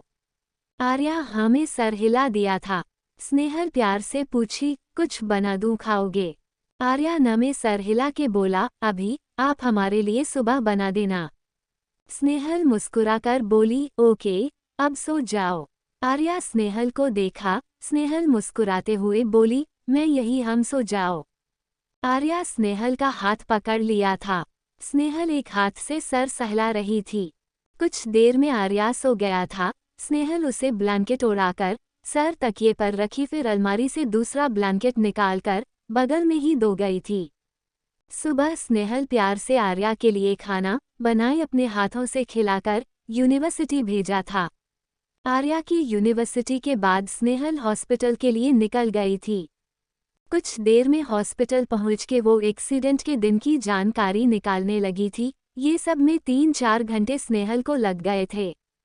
काफी देर बाद स्नेहल के तो में एक एड्रेस आया, वो था मेंटल हॉस्पिटल का। स्नेहल सोच में डूबने के लिए मजबूर हो गई थी। 167 अनटाइटल्ड चैप्टर। जब स्नेहल ने देखा पर्दे से रोशनी आ रही है, वो मुड़कर प्रेयसी जी के सामने देखी। वो सो चुकी थी। स्नेहल अपने ऊपर से हाथ हटा कर उठी और बाथरूम चली गई थी। वो मिरर में अपने आप को देखी, फिर उसने देखा अर्धांश का पहनाया हुआ लॉकेट खुला हुआ है। वो गहरी सांस लेकर लो काटे बंद करके टैप वाटर चालू कर ली थी। स्नेहल जैसे ही अपने चेहरे पर पानी डालती वैसे उसे अपने गले का लॉकेट देख के आंखें बड़ी हो गई थी। उद्धरण चिन्ह। वो जल्दी से लॉकेट गले से निकलकर लॉकेट खोल के चेक फोटोज देखने लगी थी। उद्धरण चिन्ह। ध्यान से फोटो देखा और वो वही सर पकड़ के बैठ गई थी। उद्धरण चिन्ह। 15-20 मिनट हो गया था, स्नेहल वहीं बैठी रह गई थी। स्नेहल सोचते हुए बोली, इसका मतलब अनुराधा मासा जिंदा है क्या? उस दिन वो मेरा लॉकेट देख के ऐसा बिहेव कर रही थी। और अर्धांश। उद्धरण चिन्ह। स्नेहल नमे से हिलाते हुए बोली, नहीं नहीं, मैं ऐसे नहीं मान सकती, ऐसे मुझे जाना होगा। उद्धरण चिन्ह। स्नेहल बाथरूम से निकलकर प्रेयसी जी को उठाते हुए बोली, मम्मा मम्मा। उद्धरण चिन्ह। प्रेयसी जी उठते हुए बोली, क्या हुआ बेटा, नींद नहीं आई? उद्धरण चिन्ह। स्नेहल अलमारी के पास जाके बैग निकलते हुए बोली, मम्मा मुझे अभी लंदन के लिए निकलना होगा। उद्धरण चिन्ह। प्रेयसी जी हड़बड़ाते हुए बोली, क्यों, सलोक को कुछ हुआ है क्या? वो ठीक है ना? उद्धरण चिन्ह। स्नेहल कपड़े पैक करते हुए बोली, नहीं माँ, मैं एक जरूरी काम से जा रही हूँ, सलोक को कुछ नहीं हुआ है, मैं जा रही है, एक बार उससे मिल लूंगी, आप परेशान मत हो। उद्धरण चिन्ह। प्रेयसी स्नेहल के पास आकर हाथ पकड़ के बोली, बेटा तू बहुत परेशान दिख रही है, तू ठीक तो है ना? उद्धरण चिन्ह। स्नेहल मुस्कुराकर बोली, मम्मा मैं बस भगवान जी से बोलना जो हो सब अच्छा हो मेरे साथ थी है। उद्धरण चिन्ह। प्रेयसी जी स्नेहल के बाल समेटते हुए हाँ के सर हिला दी थी। स्नेहल जल्दी जल्दी रेडी हुई और राजीव जी से मिलकर एयरपोर्ट के लिए निकल गई थी। उद्धरण चिन्ह। घंटों के सफर के बाद लंदन पहुंची थी। उद्धरण चिन्ह। वो सीधा घर गई। आर्या घर पर नहीं था, मेड डाइनिंग टेबल की सफाई कर रही थी। मेड स्नेहल को देखते ही थोड़ा झुक के बोली, गुड इवनिंग और वेलकम मैडम। उद्धरण चिन्ह। स्नेहल बैग रखते हुए बोली, thank you, where is Arya? उद्धरण चिन्ह। मेड ने कहा, madam Arya sir going for outing. उद्धरण चिन्ह। स्नेहल कंधा सीधा करते हुए बोली, okay, can you make dinner for me? उद्धरण चिन्ह। मेड मुस्कुराकर बोली, ऑफ कोर्स मैडम। उद्धरण चिन्ह। स्नेहल रूम में चली गई थी। उद्धरण चिन्ह। वो जाते ही कपबोर्ड से अपने कपड़े निकलकर जल्दी से जाकर फ्रेश होकर रेडी हुई और कमरे में आते ही अर्धांश के वार्डरोब को खोल के सारे एल्बम डॉक्यूमेंट देखे लगी थी। वो सारे फोटोज चेक कर रही कि कोई भी वो मिस्टेक ना करे। उद्धरण चिन्ह। कुछ देर मेड खाने के लिए बुलाने आई थी। स्नेहल सब जगह पर रख के खाने चली गई थी। उद्धरण चिन्ह। स्नेहल कुछ देर में खाने के बाद रूम के आकर सो गई थी। उद्धरण चिन्ह। आर्या रात तक घर आया। मेड आर्या के लिए दरवाजा खोलते हुए बोली, सर मैडम आई है, वो अपने कमरे में है। उद्धरण चिन्ह। आर्या चौंक के बोला, क्या, कब, why you didn't inform me? उद्धरण चिन्ह। मेड ने कहा, सर मैडम वास्टेल में, डोंट डिस्टर्ब। उद्धरण चिन्ह। आर्या ने बीच में कहा, ओके ओके यू गो। उद्धरण चिन्ह। आर्या जैकेट उतारते हुए स्नेहल के कमरे में चला गया था। पहले उसने दरवाजा खटखटाया, अंदर से कोई आवाज नहीं पर दरवाजा थोड़ा सा खुल गया था। उद्धरण चिन्ह। आर्या दरवाजा खोल के झांका तो डिम लाइट जल रही थी। उद्धरण चिन्ह। आर्या अंदर घुस के जैकेट रखा और स्नेहल के पास जाकर टेबल लाइट जला के स्नेहल को देख के मुस्कुरा दिया था। उद्धरण चिन्ह। आर्या हाथ आगे बढ़ा के स्नेहल सर पर हाथ रख के सहलाता कि स्नेहल उसका हाथ पकड़ के बोली, तुम आ गए। उद्धरण चिन्ह। आर्या चौंकते हुए बोला, भाभी माँ आप सोए नहीं थे? उद्धरण चिन्ह। स्नेहल आंखें खोलते बोली, सो गई थी पर अच्छे से नींद नहीं आती ना अपने लाडले बच्चे से बिना मिले। उद्धरण चिन्ह।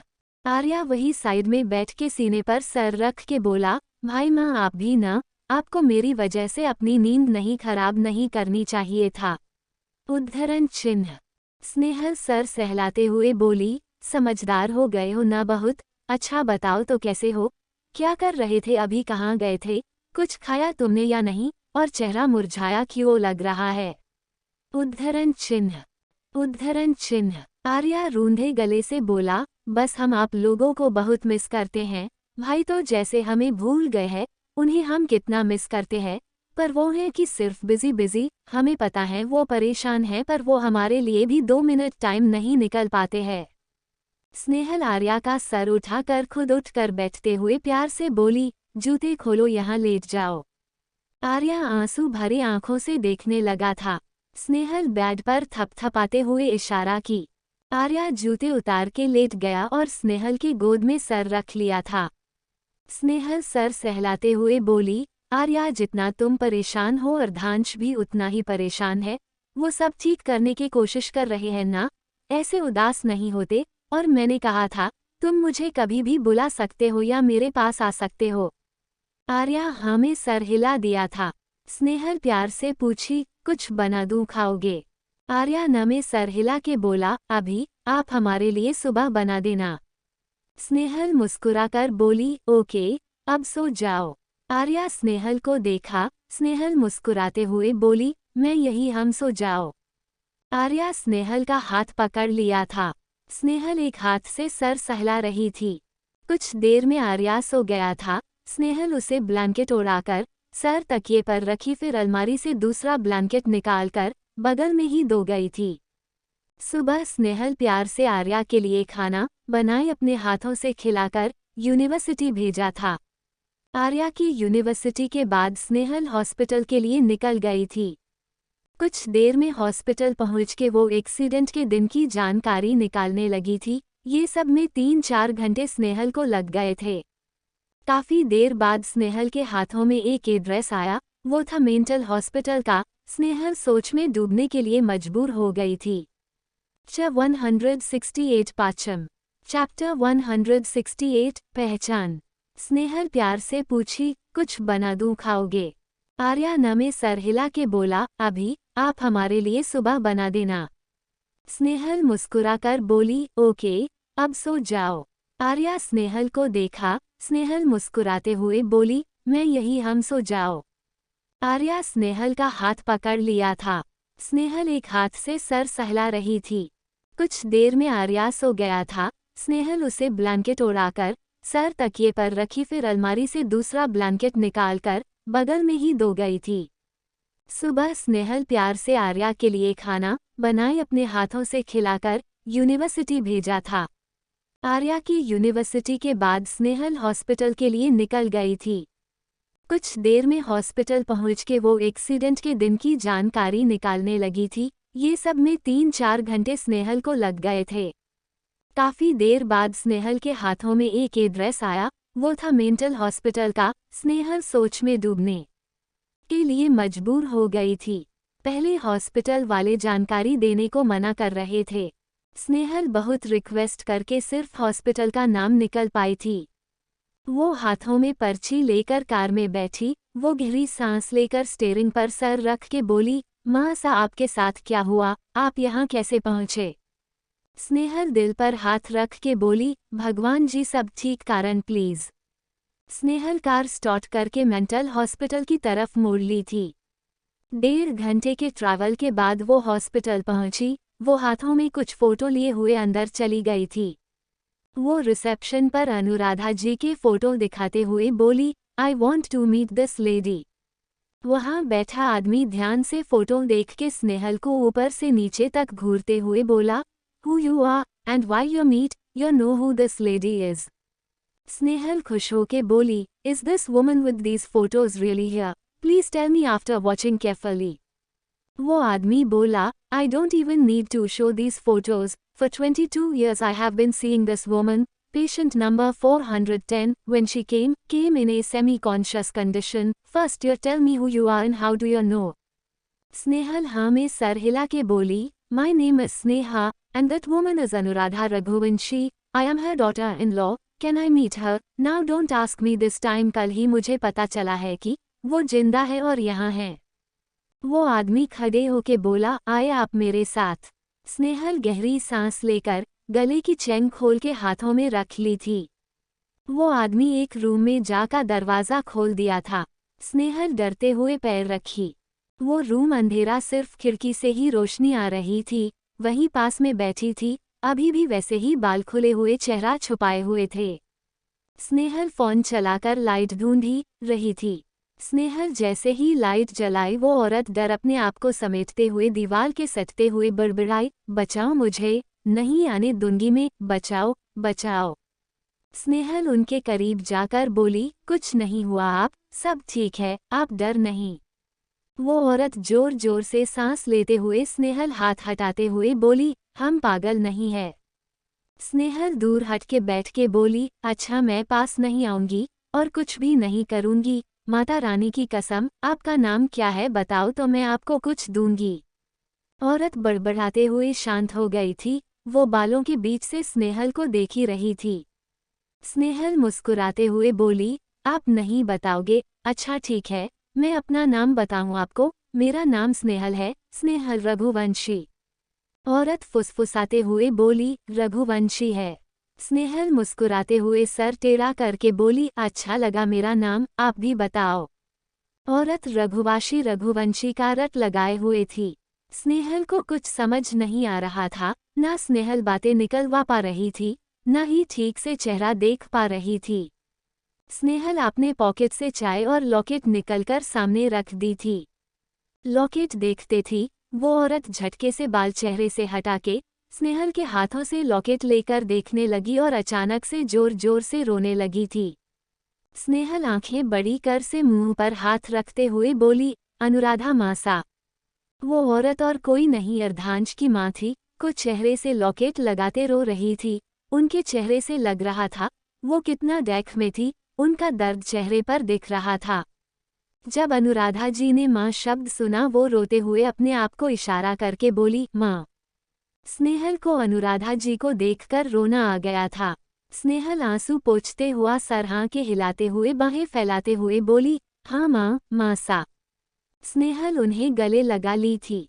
अनुराधा जी स्नेहल लिपट के बहुत रोई थी। स्नेहल कुछ देर बाद अलग होके बोला, बस रोते नहीं, सब ठीक हो जाएगा।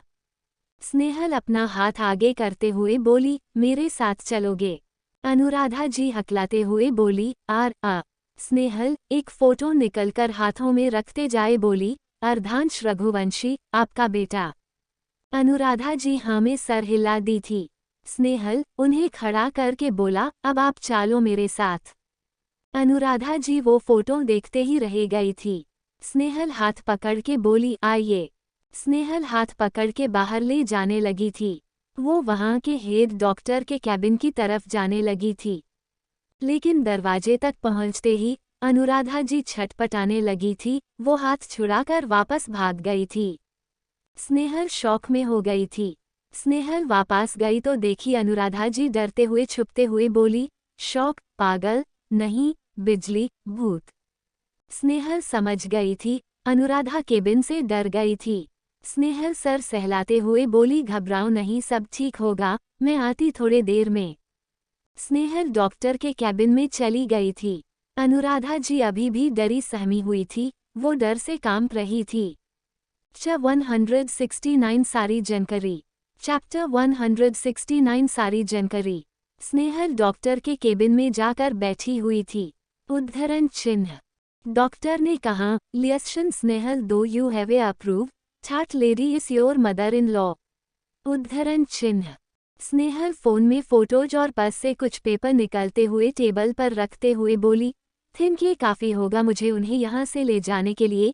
ये सारे फोटोज है, ये मेरा मैरिज सर्टिफिकेट है, जो ये आपको बताने के लिए है कि मैं उनके बेटे की बीवी हूँ और मुझे पूरा हक है उन्हें यहाँ से ले जाने का। उद्धरण चिन्ह। डॉक्टर कुछ कहते कि स्नेहल आगे बोली, मुझे अनुराधा रघुवंशी के सारी डिटेल्स चाहिए। वो कब यहाँ आई थी, कौन लाया था, किस हालत में आई थी, सब कुछ। और ये भी कि उन्हें कब कब मेंटल ट्रीटमेंट के नाम पर शॉक दिया गया है। उद्धरण चिन्ह। डॉक्टर गहरी सांस लेकर बोले, मेरा यहाँ 7 साल ही हुआ है और मेरे आने से पहले से थी वो, आपको इससे पहले वाले डॉक्टर बता सकते हैं, मैं बस आपको सारी फील्स दे सकता हूँ। उद्धरण चिन्ह। स्नेहल ने कहा, और वो कहाँ मिलेंगे? उद्धरण चिन्ह। डॉक्टर ने बताया कि पहले वाला डॉक्टर रिटायर हो गया है। उद्धरण चिन्ह। स्नेहल सरे रिपोर्ट लेने के बाद बोली, ओके डॉक्टर, आगे की जानकारी मैं निकल लूंगी, आप किसी अच्छे से हॉस्पिटल में उन्हें ट्रांसफ़र करें चेकअप के लिए। उद्धरण चिन्ह। डॉक्टर खड़ा होते हुए बोला, स्नेहल थोड़ा टाइम दे, हम सारा प्रोसेस कंप्लीट करते हैं। उद्धरण चिन्ह। स्नेहल हाँ में सर हिलाकर फिर से अनुराधा जी के कमरे में चली गई थी। उद्धरण चिन्ह। वो बैठे हुए सिर्फ स्नेहल के दिए फोटोज को देख रही थी। उद्धरण चिन्ह। स्नेहल कुछ नहीं बोली, सिर्फ शांति से वहां बैठ गई थी। उद्धरण चिन्ह। कुछ देर में डॉक्टर आए, स्नेहल को फॉर्मेलिटीज के पेपर्स दे के बोला, मैडम सिग्नेचर। उद्धरण चिन्ह। स्नेहल सरे पेपर पर दस्तखत करके बोली, होप आपने इनका हॉस्पिटल में ट्रांसफ़र किया होगा। उद्धरण चिन्ह। स्नेहल अनुराधा जी का बाल समेटते हुए बोली, आप चलेगी न मेरे साथ? उद्धरण चिन्ह। अनुराधा जी नीचे जमीन को घूरते हुए फोटो पर इशारा करते हुए हिलने लगी थी। उद्धरण चिन्ह। स्नेहल अर्धांश और विक्रम जी के फोटो के तरफ देखते हुए बोली, मैं आपको अर्धांश के पास ले जाऊंगी। उद्धरण चिन्ह। अनुराधा स्नेहल के टॉप को कस के पकड़ ली थी। उद्धरण चिन्ह। स्नेहल मुस्कुराकर धीरे धीरे चलने लगी थी। उद्धरण चिन्ह। अनुराधा जी स्नेहल के पीछे पीछे पैरों को घसीटते हुए जा रही थी। उद्धरण चिन्ह। स्नेहल उन्हें एम्बुलेंस में बैठाया वो बाहर जाने लगी थी कि उसने देखा अनुराधा जी टॉप पकड़े हुए ही थी। उद्धरण चिन्ह। स्नेहल सामने बैठ के हाथ पकड़ते हुए बोली, मैं पीछे वो कार देख रही है उससे आऊंगी, ठीक आपके पीछे पीछे, आप मुझे देख सकती इस शीशे से, आपको भूख लगी है घर बना खाना खाएंगी। उद्धरण चिन्ह। अनुराधा जी हाँ में सर हिला दी थी। उद्धरण चिन्ह। स्नेहल अनुराधा जी का हाथ हटाकर बाहर गई और कार से लंच बॉक्स लाकर अनुराधा जी को दिया। अनुद्रा अपना हाथ आगे की, स्नेहल को समझ नहीं आया। उद्धरण चिन्ह। बार बार हाथ हिलने लगी थी, पीछे से नस बोली, हैंड वॉश के लिए बोल रही है। उद्धरण चिन्ह। स्नेहल मुस्कुराने लगी और सोचने लगी, माँ बेटा एक जैसे है, अर्धांश भी तो खाने से पहले हाथ साफ करने के लिए भागता था, नहीं तो हाथ साफ न होने पर मुंह बनता था। उद्धरण चिन्ह। स्नेहल कार से पानी ले और उनके हाथों को साफ किया। उद्धरण चिन्ह। और वो खाने लगी थी। उद्धरण चिन्ह। स्नेहल ड्राइवर को बोली, आराम से गाड़ी चलना। उद्धरण चिन्ह। इतना कह के स्नेहल कार में बैठ गई थी। उद्धरण चिन्ह। अनुराधा जी को चेकअप के लिए हॉस्पिटल ले जाया गया। स्नेहल ने 2 दिन के लिए अनुराधा जी को डॉक्टरों के ऑब्जर्वेशन में रखा था। स्नेहल घर में किसी को कुछ नहीं बताई थी। उद्धरण चिन्ह। स्नेहल आर्या के निकलने के बाद हॉस्पिटल जाने के बाद जाती और ऑफिस काम बोलकर देर रात तक आती थी। उद्धरण चिन्ह। आर्या डिनर के लिए हमेशा वेट करता था। उद्धरण चिन्ह। 3-4 दिन ऐसे ही निकल गए थे। उद्धरण चिन्ह। स्नेहल रात का डिनर करने के बाद आर्या से बोली, आरू मैं शॉपिंग के लिए जाऊंगी, तुम्हें चलना है? उद्धरण चिन्ह। आर्या हाँ में सर हिला के बोला, भाभी माँ आप मुझे क्या गिफ्ट करने वाले हो? उद्धरण चिन्ह। स्नेहल बाल बिगड़ते हुए बोली, हमारे लिए एक देवरानी। उद्धरण चिन्ह। आर्या शर्माते हुए बोला, भाभी माँ हम तो बच्चे हैं अभी। उद्धरण चिन्ह।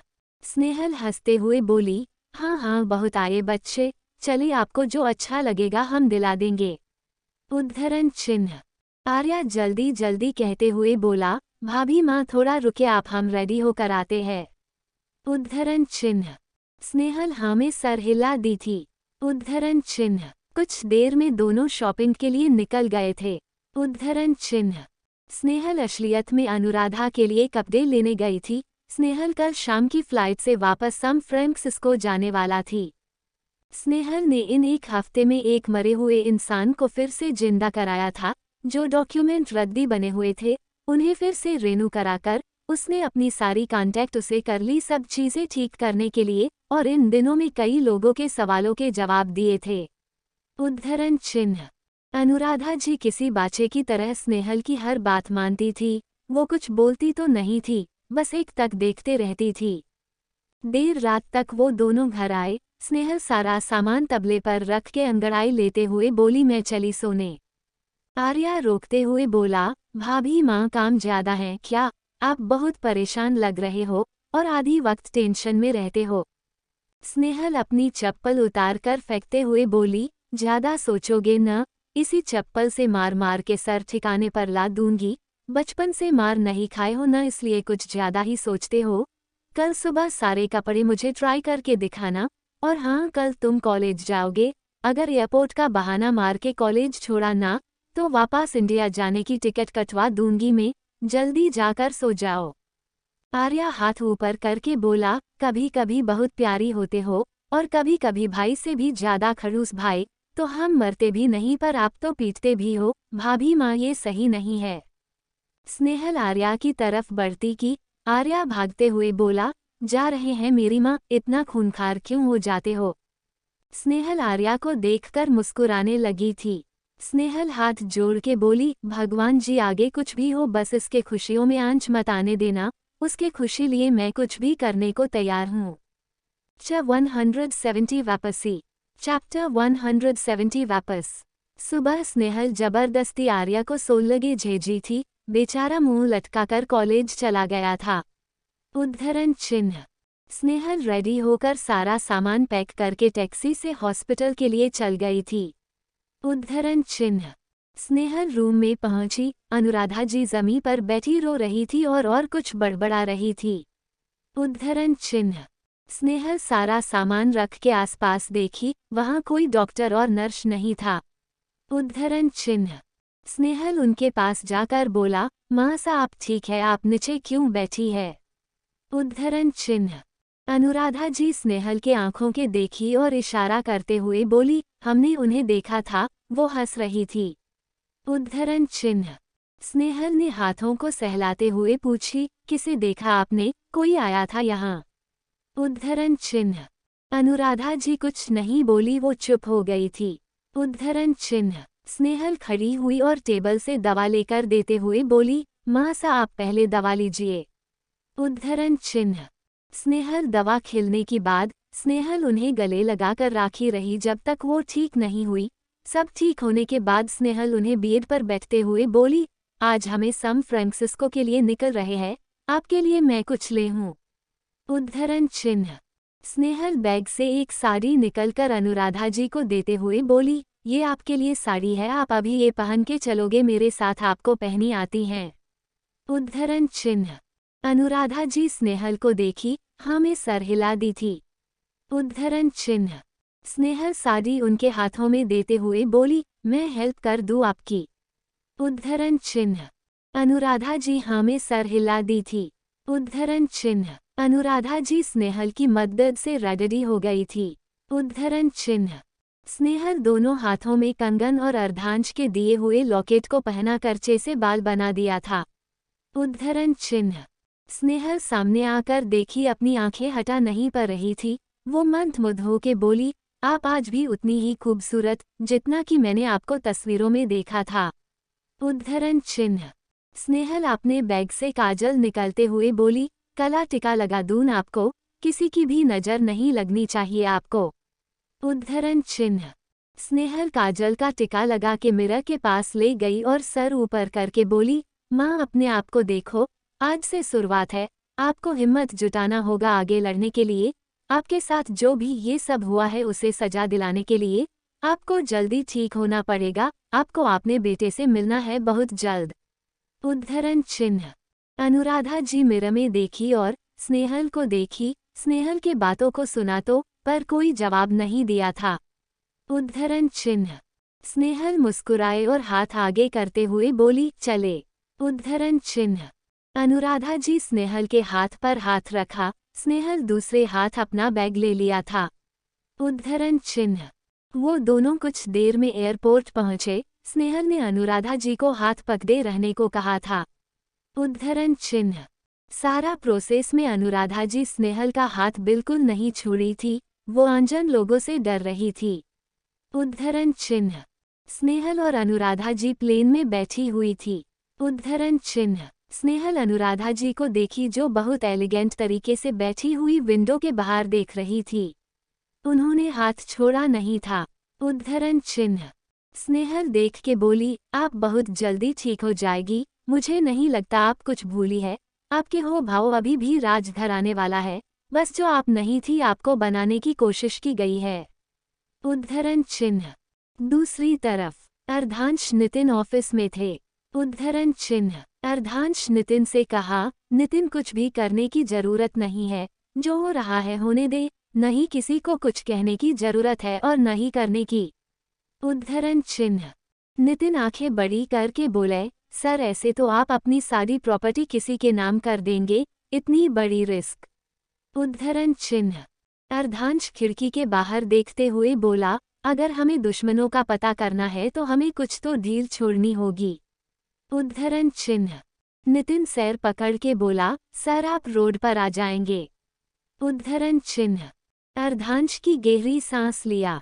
उद्धरण चिन्ह। नितिन दरवाजे की तरफ देख के आगे मुड़ के बोला, हम पहले से ही सब कुछ गवा दिया है।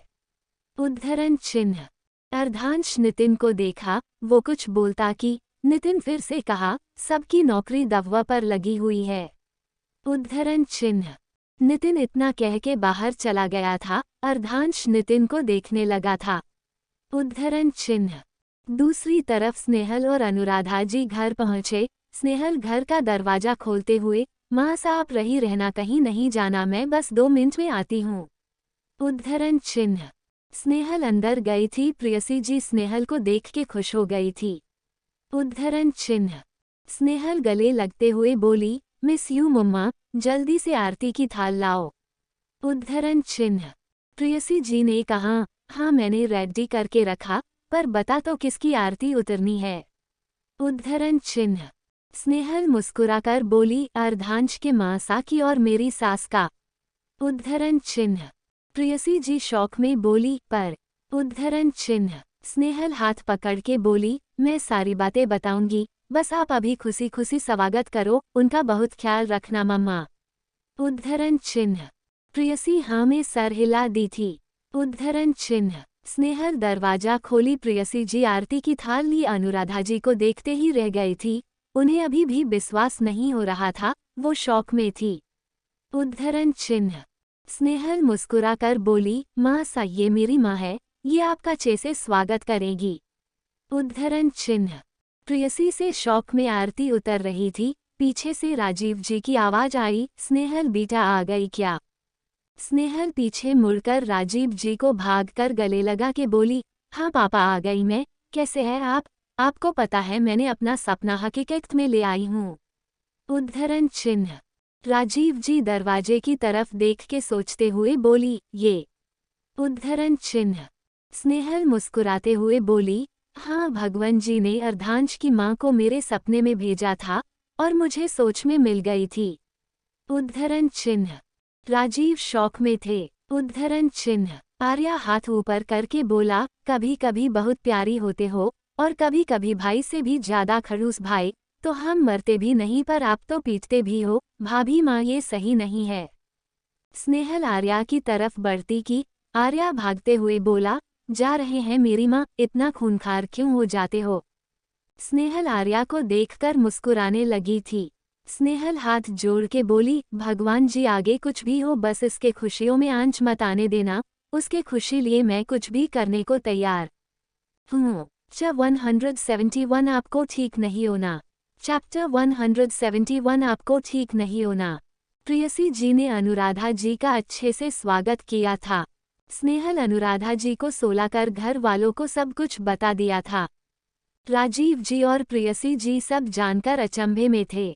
राजीव जी, प्रेयसी जी और स्नेहल बहुत एक तरीके से ख्याल रखने लगे थे। धीरे धीरे अनुराधा जी ठीक भी हो रही थी, पर वो कभी कुछ बोलती ही नहीं थी। अब वो डरती नहीं थी, उन्हें दौरे नहीं आते थे। स्नेहल इस बात से खुश थी, पर उनके कुछ न बोलने स्नेहल परेशान थी। स्नेहल डॉक्टर के बोलने से अनुराधा जी से कोई सवाल नहीं करती थी, क्योंकि डॉक्टर ने उन्हें स्ट्रेस लेने से मना किया था। स्नेहल को ये भी पता चला कि अनुराधा जी हैवी डोज देकर उन्हें पागल करने की कोशिश भी की गई थी। स्नेहल को ये भी पता चल गया था अर्धांश की कंपनी लॉसेस में चल रही थी। स्नेहल उससे भी परेशान थी, पर उससे पता था शायद इस सब के पीछे स्वर्णा जी थी। स्नेहल कई बार स्वर्णा जी कॉल करने की कोशिश की, पर वो फ़ोन नहीं उठा रही थी। स्नेहल बस एक धमकी भरा मैसेज भेज दिया था, पर उसका भी कोई रिप्लाई नहीं की थी। पर 2-3 बार स्नेहल पर हमला ज़रूर हुआ था। स्नेहल ने उनके खिलाफ रिपोर्ट भी करा दिया था। स्नेहल अर्धांश से फ़ोन पर बात कर रही थी। स्नेहल ने कहा, आप ठीक हैं ना, इतना कुछ हो रहा है वहाँ। अर्धांश ने कहा, आप परेशान न हो। स्नेहल ने कहा, कैसे न हूँ, मैं आऊँ क्या वहाँ।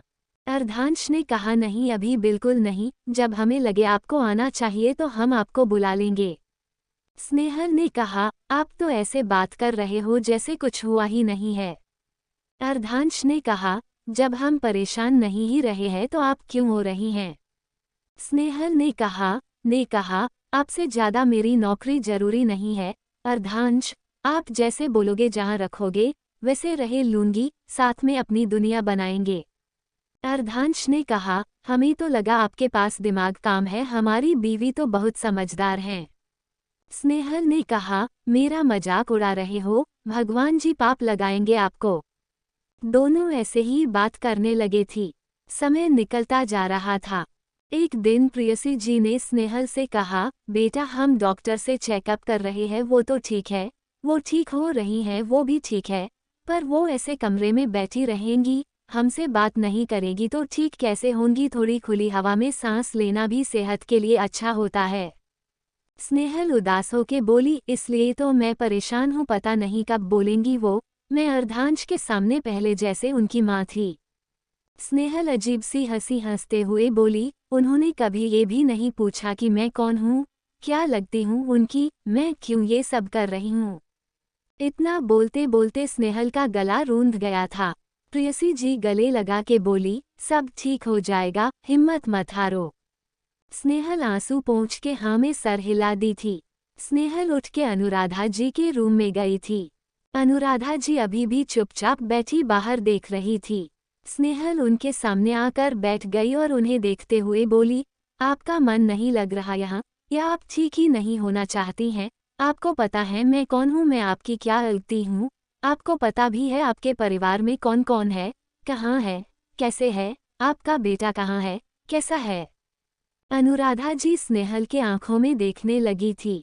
स्नेहल गहरी सांस लेकर बोली, ठीक है, आपको चुप ही रहना है, कुछ नहीं बोलना है ना, बैठे रहें आप यहाँ, आपने ठान लिया है आपको ठीक नहीं होना है, मत हो आप, रोते रहे आप।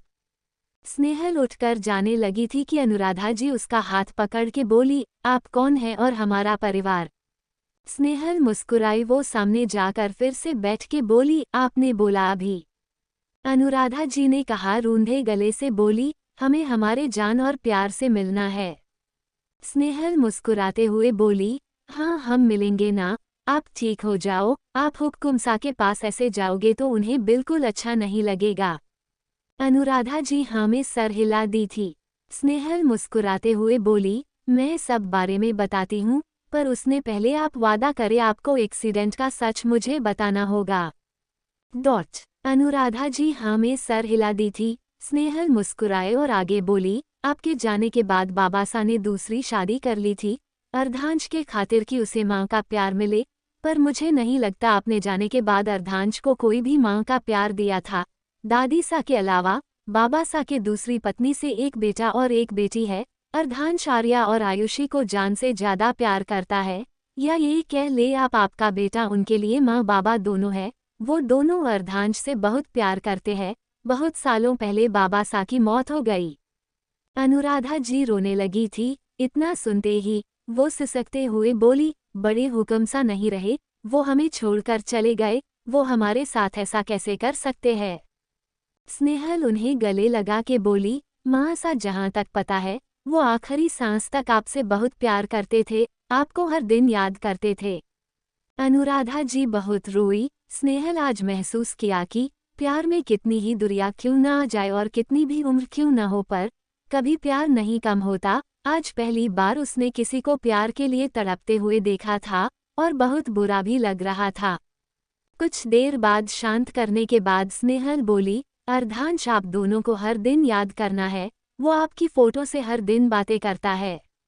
अनुराधा जी ने स्नेहल को देखते हुए बोला, वो लॉकेट आपके पास और आपको सब कुछ। स्नेहल उनके आंखों से आंसू पोंछाकर बोली, मैं अपने बारे में बताती हूँ। 1.5 साल पहले मैंने दोस्तों के साथ खेल खेल में रघुवंशी महल में घुस गई थी।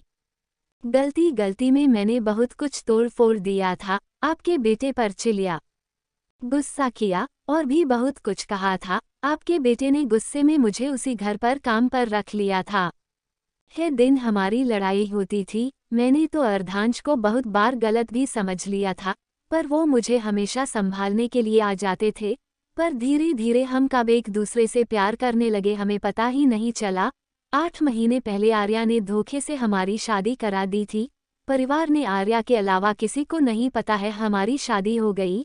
मैं आपके बेटे की पत्नी और आपकी बहू हूँ। वो लॉकेट अर्धांश दिए थे आपको और बाबा सा की फोटो डालकर पहनाया था कि आप दोनों का आशीर्वाद मेरे साथ हमेशा रहे। अनुराधा जी रोते हुए मुस्कुराते हुए बोली, आप हमारी बहू हैं। स्नेहल हाँ में सर हिला दी थी। अनुराधा जी स्नेहल को गले लगा ली थी। चैप्टर 172 जरूरत से ज्यादा मिठी। चैप्टर 172 जरूरत से ज्यादा मिठी। राजस्थान, रघुवंशी हवेली। अर्धांश बैठे हुए लैपटॉप कुछ काम कर रहा था। वो कुछ देर पहले ऑफिस से आया था। स्वर्णा जी कुछ देर में वहां आई थी। उनके हाथों में बहुत सारे पेपर्स थे। स्वर्णा जी मुस्कुराते हुए बोली, अर्धांश कुछ पेपर्स साइन करने थे। अर्धांश ग्लासेस निकलकर नीचे रखते हुए बोला, किस चीज के पेपर्स है, और आप नितिन को दे देती वो करा देता साइन, आपको परेशान होने की जरूरत नहीं थी। स्वर्णा जी पास में आकर बैठते हुए बोली, परेशान होने की क्या बात है, हमारी कंपनी है, जब आप सब ठीक करने के लिए मेहनत कर रहे हैं तो हम भी आपको मदद कर सकते हैं। अर्धांश मुस्कुराते हुए बोला, थैंक यू माँ। स्वर्णा जी सारे पेपर्स अर्धांश की तरफ करते हुए बोली, पढ़ ली और साइन कर दे। अर्धांश मुस्कुराकर हाँ में सर हिला दिया था। स्वर्णा जी कुछ देर वहां बैठी रही, जब देखी अर्धांश धीरे धीरे पढ़ पढ़ के साइन करने लगा था। स्वर्णा जी कहा, अर्धांश हम आपके लिए कॉफी बना कर लाते हैं, तब साइन कर ले आप। अर्धांश हाँ में सर हिला दिया था। स्वर्णा जी बाहर चली गई थी। स्वर्णा जी बावर्ची को बोलकर कॉफी बनवाए और खुद आर्या से बात करने लगी थी। स्वर्णा जी ने कहा, आर्या आपने अपने भाई सा से बात नहीं की, वो कितना परेशान है, हो सकता है आपने बात करने पर वो रिलीफ फील करे। आर्या ने कहा, हमने कॉल किया था, पर भाई सा ने कॉल रिसीव नहीं किया था। स्वर्णा जी ने कहा, हो सकता है वो अपने काम में बिजी हो, अभी कॉल कर ले आप। आर्या ने कहा, हाँ हम करते हैं। स्वर्णा जी ने कहा, हाँ याद से अभी ही फोन कर ले आप। स्वर्णा जी ने फोन रखा और कॉफी लेकर चली गई थी। स्वर्णा जी के पहुंचने तक अर्धांश ने सारे पेपर्स साइन कर दिए थे और वो आर्या से बात कर रहा था। अर्धांश स्वर्णा जी को आते हुए देख के बोला, माँ हमने साइन कर दिया है, आप देख ले, एक बार कहीं नहीं किए हो तो बता दे, हम कर देंगे। स्वर्णा जी कॉफी रखते हुए आंखें बड़ी करके बोली, आपने सारे पढ़कर साइन किए हैं। अर्धांश मुस्कुराते हुए बोला, आपने सारे पेपर्स पढ़े ही होंगे, भरोसा है आप सही पेपर्स लाए होंगे। स्वर्णा जी हाँ में सर हिलाकर पेपर्स देखने लगी थी। अर्धांश फोन और कॉफी लेकर खिड़की के पास चला गया था। स्वर्णा जी देर में वहां से चली गई थी। अर्धांश स्वर्णा जी के जाने के बाद मुस्कुराने लगा था। दूसरी तरफ अनुराधा जी घुलने मिलने लगी थी, बातें करने लगी थी, मुस्कुराने लगी थी। स्नेहल अनुराधा जी का ख्याल रखती थी, अनुराधा जी स्नेहल का ख्याल रखती थी। स्नेहल हर दिन अनुराधा जी को अर्धांश की आवाज़ सुनाई थी, उनके आंखों में खुशी आंसू भर आते थे। उनकी हर दिन की थेरेपी उन्हें हर दिन बेहतर हो रही थी। स्नेहल अनुराधा जी का प्यार पाकर इतनी खुश थी, उसने स्वर्णा जी को देख के ये उम्मीद छोड़ दी थी कि उसे कभी माँ का प्यार मिलेगा। पर अनुराधा सब चीज़ों में अलग थी, उनके बात करने का, बैठने का सभी तरीके अलग थे। स्नेहल का भी अनुराधा जी से इतना अटैचमेंट हो गया था कि घर आने पर सबसे पहले उन्हें ही ढूंढती थी। प्रेयसी जी भी दिल से बहुत थी, उन्हें अच्छा लगा ये सोचकर, उनसे भी ज़्यादा प्यार करने वाली स्नेहल को एक माँ मिली है। स्नेहल ऑफिस में बैठी छोटी सी नप ले रही थी। कुछ देर बाद स्नेहल के कैबिन की दूर नोक हुई। स्नेहल झलाते हुए उठते हुए बड़बड़ाई, कहाँ आ गई हूँ यार, मतलब थोड़े देर के लिए आंखें बंद करने को भी चैन नहीं देते हैं। भगवान जी थोड़ा तो मुझे चैन दे दो, मुझे क्यों मेरी जान लेने पर तुले हुए हो। स्नेहल सीधा बैठ के अपना बाल ठीक करते हुए बोली, कम इन। अंदर एक लड़का आते हुए मुस्कुराते हुए बोला, are you okay ma'am. Snehal दांत पीसते हुए मुस्कुराकर बोली, yeah I am good, tell me about you, why are you. वो लड़का बीच में टोककर एक लिफाफा हिलाते हुए बोला, ओह ये Sai got your courier in downstairs. Snehal लिफाफा देख के कंफ्यूज होके बोली, माय कोरियर। वो लड़का टेबल पर रखते हुए बोला, या चेक इट। स्नेहल लिफाफा लेते हुए मुस्कुराकर बोली, थैंक यू सो मच। वो लड़का मुस्कुराते हुए बाहर चला गया था। स्नेहल लिफाफा उलट पलट कर नाम देखकर बोला, नितिन जोशी, अर्धांश का पीए ने भेजा है, पर ये है क्या। स्नेहल खोल देखी तो उसमें बहुत सारे पेपर्स थे। स्नेहल एक एक करके पढ़ने लगी थी। वो जितना पढ़ती, उसकी आंखें बड़ी होते जा रही थी। सारे पेपर्स पढ़ के खत्म करने के बाद स्नेहल कैपते हुए हाथों से अपना फ़ोन उठाकर अर्धांश को कॉल लगा लिया था। इंडिया में अभी आधी रात हो रही थी। अर्धांश गहरी नींद में था। फ़ोन बजने पर वो टेबल से फ़ोन उठा के स्क्रीन देख के फ़ोन उठा के उठकर बैठते हुए बोला, स्नेह आप ठीक तो हैं इस वक्त तो। स्नेहल बीच में टोकते हुए बोली, ये पेपर्स नितिन ने भेजे हैं। अर्धांश मुस्कुराते हुए बोला, अच्छा आपको पेपर्स मिल गए हैं। स्नेहल ने कहा, आपको पता है ये पेपर्स के बारे में।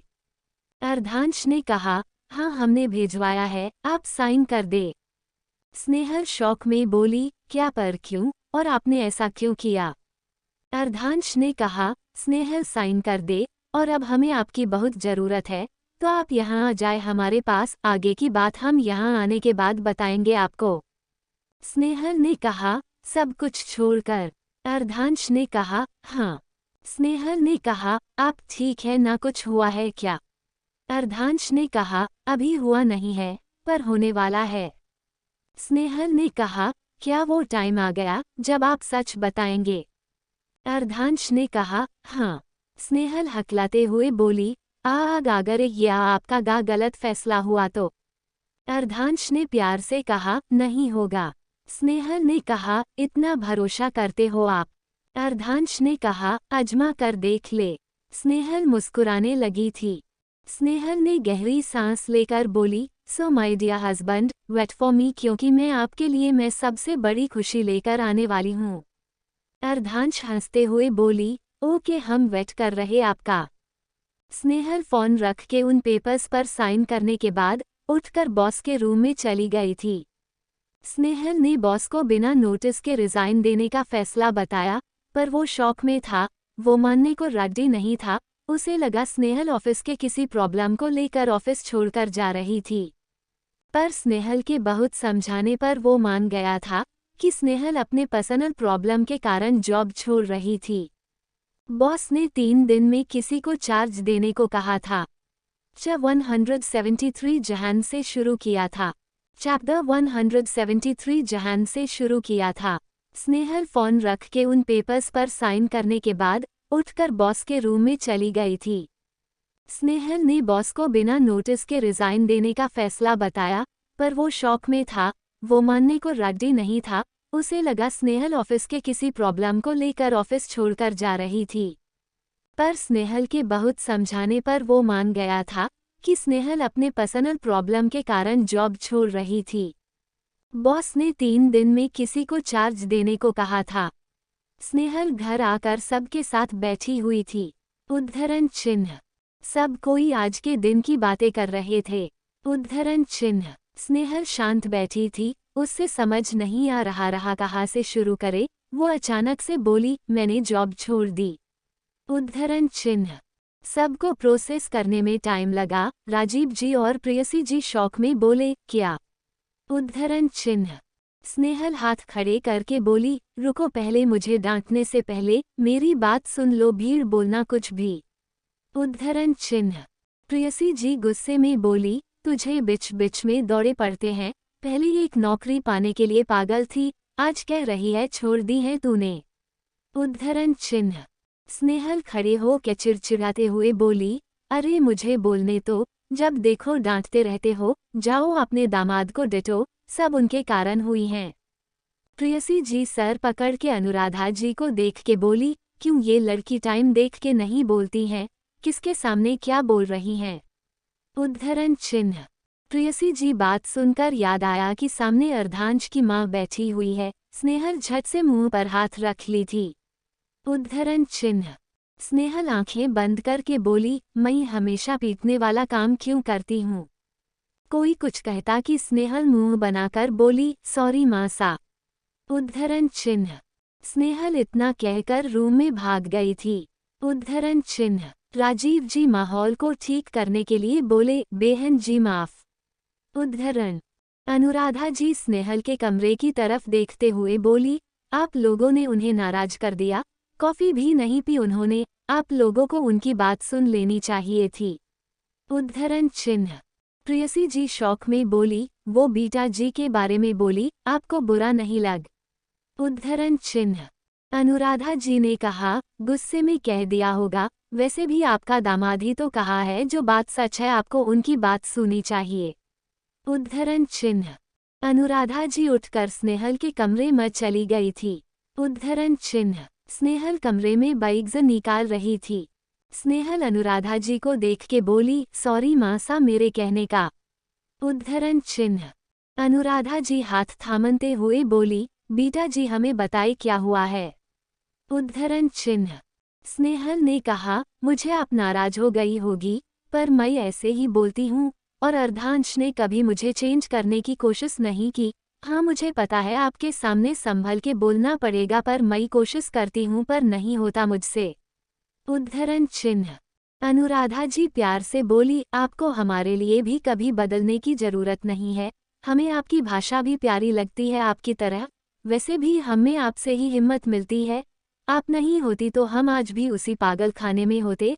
आप तो हमारे लिए माता रानी के बराबर है। इन 2 महीनों में आपने जितना हमारा ख्याल रखा है, शायद अर्धांश भी इतने अच्छे से हमारा ख्याल रख पाते। उद्धरण चिन्ह। स्नेहल ने कहा, माँ सा आप क्यों ऐसे कहती है, अभी तो आपको जंग लड़ना है खुद के लिए। राजीव जी दरवाजे पर खड़े होकर बोले, क्या हम अंदर आए? उद्धरण चिन्ह। स्नेहल प्रेयसी जी और राजीव जी को देख के दूसरी तरफ मुँह करके बोली, मुझे आप दोनों से बात नहीं करनी। उद्धरण चिन्ह। राजीव जी अंदर आते हुए बोले, हमसे नाराज होकर क्या होगा, हमने थोड़ी कुछ कहा है, हम तो सूफी लेकर आए हैं आपके लिए। उद्धरण चिन्ह। स्नेहल मुंह बना के बोली, मुझे नहीं पीनी ठंडी कॉफी। उद्धरण चिन्ह। राजीव कॉफी आगे करते हुए बोले, अरे एकदम गर्म है। उद्धरण चिन्ह। स्नेहल आंखें छोटी करके देखते हुए हाथों से छूटे हुए बोली, अरे ये तो सच्ची गर्म है। उद्धरण। स्नेहल कॉफी लेकर बोली, ठीक है आओ यहाँ रह सकते हैं। उद्धरण चिन्ह। प्रेयसी जी ने कहा, और मैं कहाँ गई? उद्धरण चिन्ह। स्नेहल ने कहा, रिश्वत लाकर दो मुझे, पापा की तरह। उद्धरण चिन्ह। सब कोई हंसने लगे थे। उद्धरण चिन्ह। कुछ देर बाद स्नेहल बोली, हमें 3 दिन बाद इंडिया के लिए निकलना है, हमारे पास 3 दिन का टाइम है सामान पैक करने के लिए और मुझे ऑफिस छोड़ने के लिए। उद्धरण चिन्ह। प्रेयसी जी परेशान होकर बोली, पर इतना अचानक क्यों? स्नेहल कंधे उचकाते हुए बोली, मुझे बस इतना पता है अर्धांश को मेरी जरूरत है, और मैं अर्धांश के लिए कुछ भी छोड़ने को रेडी हूँ, और भी बहुत कुछ है, पर शायद वो सब अर्धांश आपको बताए तो अच्छा रहेगा। उद्धरण चिन्ह। स्नेहल के बताने पर किसी ने कुछ भी नहीं कहा। अनुराधा जी खुश थी कि वो अब अपने बेटे से मिल लेंगी। उद्धरण चिन्ह। सब अपने अपने काम के लिए निकल गए थे। स्नेहल 3 दिनों में होना सारा काम खत्म कर घर का सारा सामान कुरियर भेजवा दिया था। स्नेहल सब कई साथ एयरपोर्ट के लिए निकाल गई थी। उद्धरण चिन्ह। अनुराधा जी बहुत नर्वस थी। उद्धरण चिन्ह। वो आज भी डर से स्नेहल के हाथों को पकड़ी हुई थी। स्नेहल मुस्कुराते हुए बोली, सब ठीक होगा। जब अर्धांश आपको देखेगा तो वो मोमेंट मैं अभी से इमेजिन कर रही हूँ, और सबकी टेंशन आप छोड़ दो और सब तो संभालना तो मेरे बाएं हाथ का खेल है। उद्धरण चिन्ह। अनुराधा जी अपने सर का पसीने साल करते हुए बोली, नहीं बस हम सोच रहे थे, इतने सालों बाद हमें देख के सब कैसे बिहेव करेंगे। हम वही जा रहे हैं जहाँ से मौत के मुंह के आए थे। हम सब कुछ भीड़ से जीना चाहते हैं। उद्धरण चिन्ह। स्नेहल अनुराधा जी के सर चूमते हुए बोली, माँ सा सब ठीक होगा। उद्धरण चिन्ह। कुछ ही देर में सब कोई फ्लाइट में बैठ गए थे। उद्धरण चिन्ह। दूसरी तरफ स्वर्णा जी आधी रात में चीला चीला कर बुला रही थी। उद्धरण चिन्ह। 174 होटल। स्नेहल जयपुर एयरपोर्ट पर पहुंचते ही अर्धांश को कॉल की। एक रिंग में फोन में अर्धांश को रिसीव कर लिया था। स्नेहल ने कहा, we are reaching airport. Ardhansh ने कहा, हम नितिन को भेजते हैं, वो आपको होटल ले जाएगा। स्नेहल फटके से बोली, नहीं मैं आप सिर्फ लोकेशन भेज दो और मुझे बताओ आप कब आ रहे हो। अर्धांश ने कहा, आप पहुँचे, आप आ जाएंगे आपके पास। स्नेहल ने कहा, देखते हैं, नहीं तो मैं गले दबाने वहां आ जाऊंगी। स्नेहल फोन रख दी थी। स्नेहल कैब बुक करके अर्धांश के दिए पते पर चली गई थी। घंटों की ट्रैवल के बाद में वो लोग एक बड़े से होटल के सब सामने रुके थे। मैनेजर तुरंत आओ भगत में लग गया था। मैनेजर के रूम तब उनके साथ गया था। स्नेहल मुस्कुराकर थैंक यू बोली थी। वो लोग रूम में चले गए थे। स्नेहल अनुराधा जी दवा देकर बोली, माँ सा आप आराम से सो जाए, हम थोड़े देर में उठा देंगे आपको। अनुराधा जी दरवाजे की तरफ देखते हुए बोली, पर अर्धांश। स्नेहल पलके झपका के बोली, मैं खुद अर्धांश को आपके पास लेकर आऊंगी। अनुराधा दनेहल को देख के बोली, वो हमें पहचान लेंगे ना। स्नेहल हाँ मैं सर हिला दी थी। स्नेहल अच्छे से ब्लैंकेट उड़ाकर बाहर चली गई थी। स्नेहल राजीव जी और प्रियसी जी से बोली, मम्मा पापा बगल वाला रूम आपका है। राजीव जी प्रियसी जी को देखते हुए बोले, बेटा हम घर चले जाते हैं आपने। स्नेहल आंखें छोटी करके बोली, आप दोनों मुझे छोड़कर कहीं नहीं जा रहे हैं, इसके आगे कुछ नहीं। स्नेहल कमरे में चली गई थी। वो दोनों एक दूसरे का चेहरा देखे। प्रियसी जी राजीव जी को घूरते हुए बोली, आपने कुछ ज्यादा ही सर पर चढ़ा दिया है। राजीव जी प्रियसी जी की पीछे जाते हुए बोली, मैंने सर पर चढ़ाया है कि तुमने।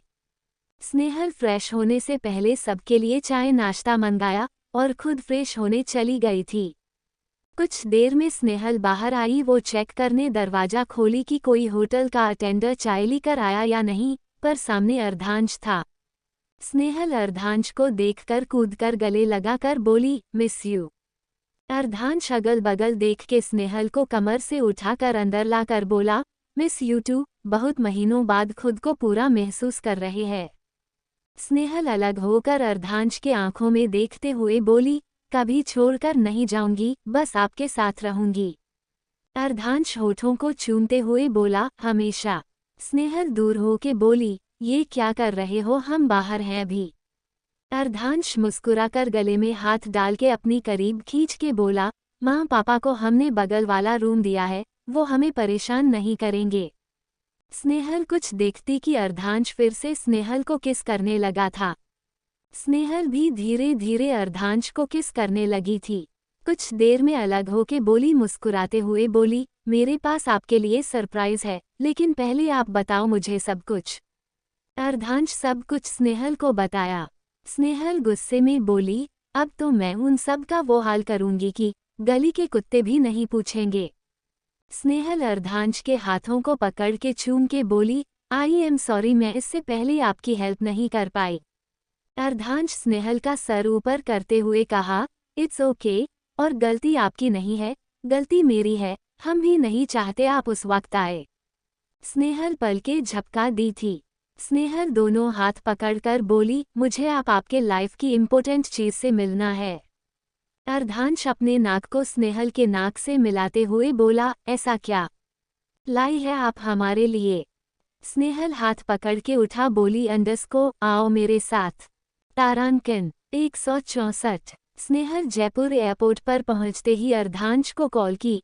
एक रिंग में फोन में अर्धांश को रिसीव कर लिया था। स्नेहल ने कहा, we are reaching airport. Ardhansh ने कहा, हम नितिन को भेजते हैं, वो आपको होटल ले जाएगा। स्नेहल फटके से बोली, नहीं, मैं आप सिर्फ लोकेशन भेज दो और मुझे बताओ आप कब आ रहे हो। अर्धांश ने कहा, आप पहुंचे, आप आ जाएंगे आपके पास। स्नेहल ने कहा, देखते हैं, नहीं तो मैं गले दबाने वहां आ जाऊंगी। स्नेहल फोन रख दी थी। स्नेहल कैब बुक करके अर्धांश के दिए पते पर चली गई थी। घंटों की ट्रैवल के बाद में वो लोग एक बड़े से होटल के सब सामने रुके थे। मैनेजर तुरंत आओ भगत में लग गया था। मैनेजर के रूम तब उनके साथ गया था। स्नेहल मुस्कुराकर थैंक यू बोली थी। वो लोग रूम में चले गए थे। स्नेहल अनुराधा जी दवा देकर बोली, माँ सा आप आराम से सो जाए, हम थोड़े देर में उठा देंगे आपको। अनुराधा जी दरवाजे की तरफ देखते हुए बोली, पर अर्धांश? स्नेहल पल के झपका के बोली, मैं खुद अर्धांश को आपके पास लेकर आऊंगी। अनुराधा दनेहल को देख के बोली, वो हमें पहचान लेंगे ना? स्नेहल हाँ, मैं सर हिला दी थी। स्नेहल अच्छे से ब्लैंकेट उड़ाकर बाहर चली गई थी। स्नेहल राजीव जी और प्रियसी जी से बोली, मम्मा पापा बगल वाला रूम आपका है। राजीव जी प्रियसी जी को देखते हुए बोले, बेटा हम घर चले जाते हैं आपने। स्नेहल आंखें छोटी करके बोली, आप दोनों मुझे छोड़कर कहीं नहीं जा रहे हैं, इसके आगे कुछ नहीं। स्नेहल कमरे में चली गई थी। वो दोनों एक दूसरे का चेहरा देखे। प्रियसी जी राजीव जी को घूरते हुए बोली, आपने कुछ ज्यादा ही सर पर चढ़ा दिया है। राजीव जी प्रियसी जी की पीछे जाते हुए बोली, मैंने सर पर चढ़ाया है कि तुमने? स्नेहल फ्रेश होने से पहले सबके लिए चाय नाश्ता मंगाया और खुद फ्रेश होने चली गई थी। कुछ देर में स्नेहल बाहर आई। वो चेक करने दरवाजा खोली कि कोई होटल का अटेंडर चाय लेकर आया या नहीं, पर सामने अर्धांश था। स्नेहल अर्धांश को देखकर कूदकर गले लगाकर बोली, मिस यू। अर्धांश अगल बगल देख के स्नेहल को कमर से उठाकर अंदर लाकर बोला, मिस यू टू, बहुत महीनों बाद खुद को पूरा महसूस कर रहे हैं। स्नेहल अलग होकर अर्धांश के आंखों में देखते हुए बोली, कभी छोड़कर नहीं जाऊंगी, बस आपके साथ रहूंगी। अर्धांश होठों को चूमते हुए बोला, हमेशा। स्नेहल दूर होके बोली, ये क्या कर रहे हो, हम बाहर हैं अभी। अर्धांश मुस्कुराकर गले में हाथ डाल के अपनी करीब खींच के बोला, माँ पापा को हमने बगल वाला रूम दिया है, वो हमें परेशान नहीं करेंगे। स्नेहल कुछ देखती कि अर्धांश फिर से स्नेहल को किस करने लगा था। स्नेहल भी धीरे धीरे अर्धांश को किस करने लगी थी। कुछ देर में अलग होके बोली, मुस्कुराते हुए बोली, मेरे पास आपके लिए सरप्राइज है, लेकिन पहले आप बताओ मुझे सब कुछ। अर्धांश सब कुछ स्नेहल को बताया। स्नेहल गुस्से में बोली, अब तो मैं उन सब का वो हाल करूंगी कि गली के कुत्ते भी नहीं पूछेंगे। स्नेहल अर्धांश के हाथों को पकड़ के चूम के बोली, आई एम सॉरी, मैं इससे पहले आपकी हेल्प नहीं कर पाई। अर्धांश स्नेहल का सर ऊपर करते हुए कहा, इट्स ओके, और गलती आपकी नहीं है, गलती मेरी है, हम भी नहीं चाहते आप उस वक्त आए। स्नेहल पल के झपका दी थी। स्नेहल दोनों हाथ पकड़कर बोली, मुझे आपके लाइफ की इम्पोर्टेंट चीज से मिलना है। अर्धांश अपने नाक को स्नेहल के नाक से मिलाते हुए बोला, ऐसा क्या लाई है आप हमारे लिए? स्नेहल हाथ पकड़ के उठा बोली, अंडस को आओ मेरे साथ।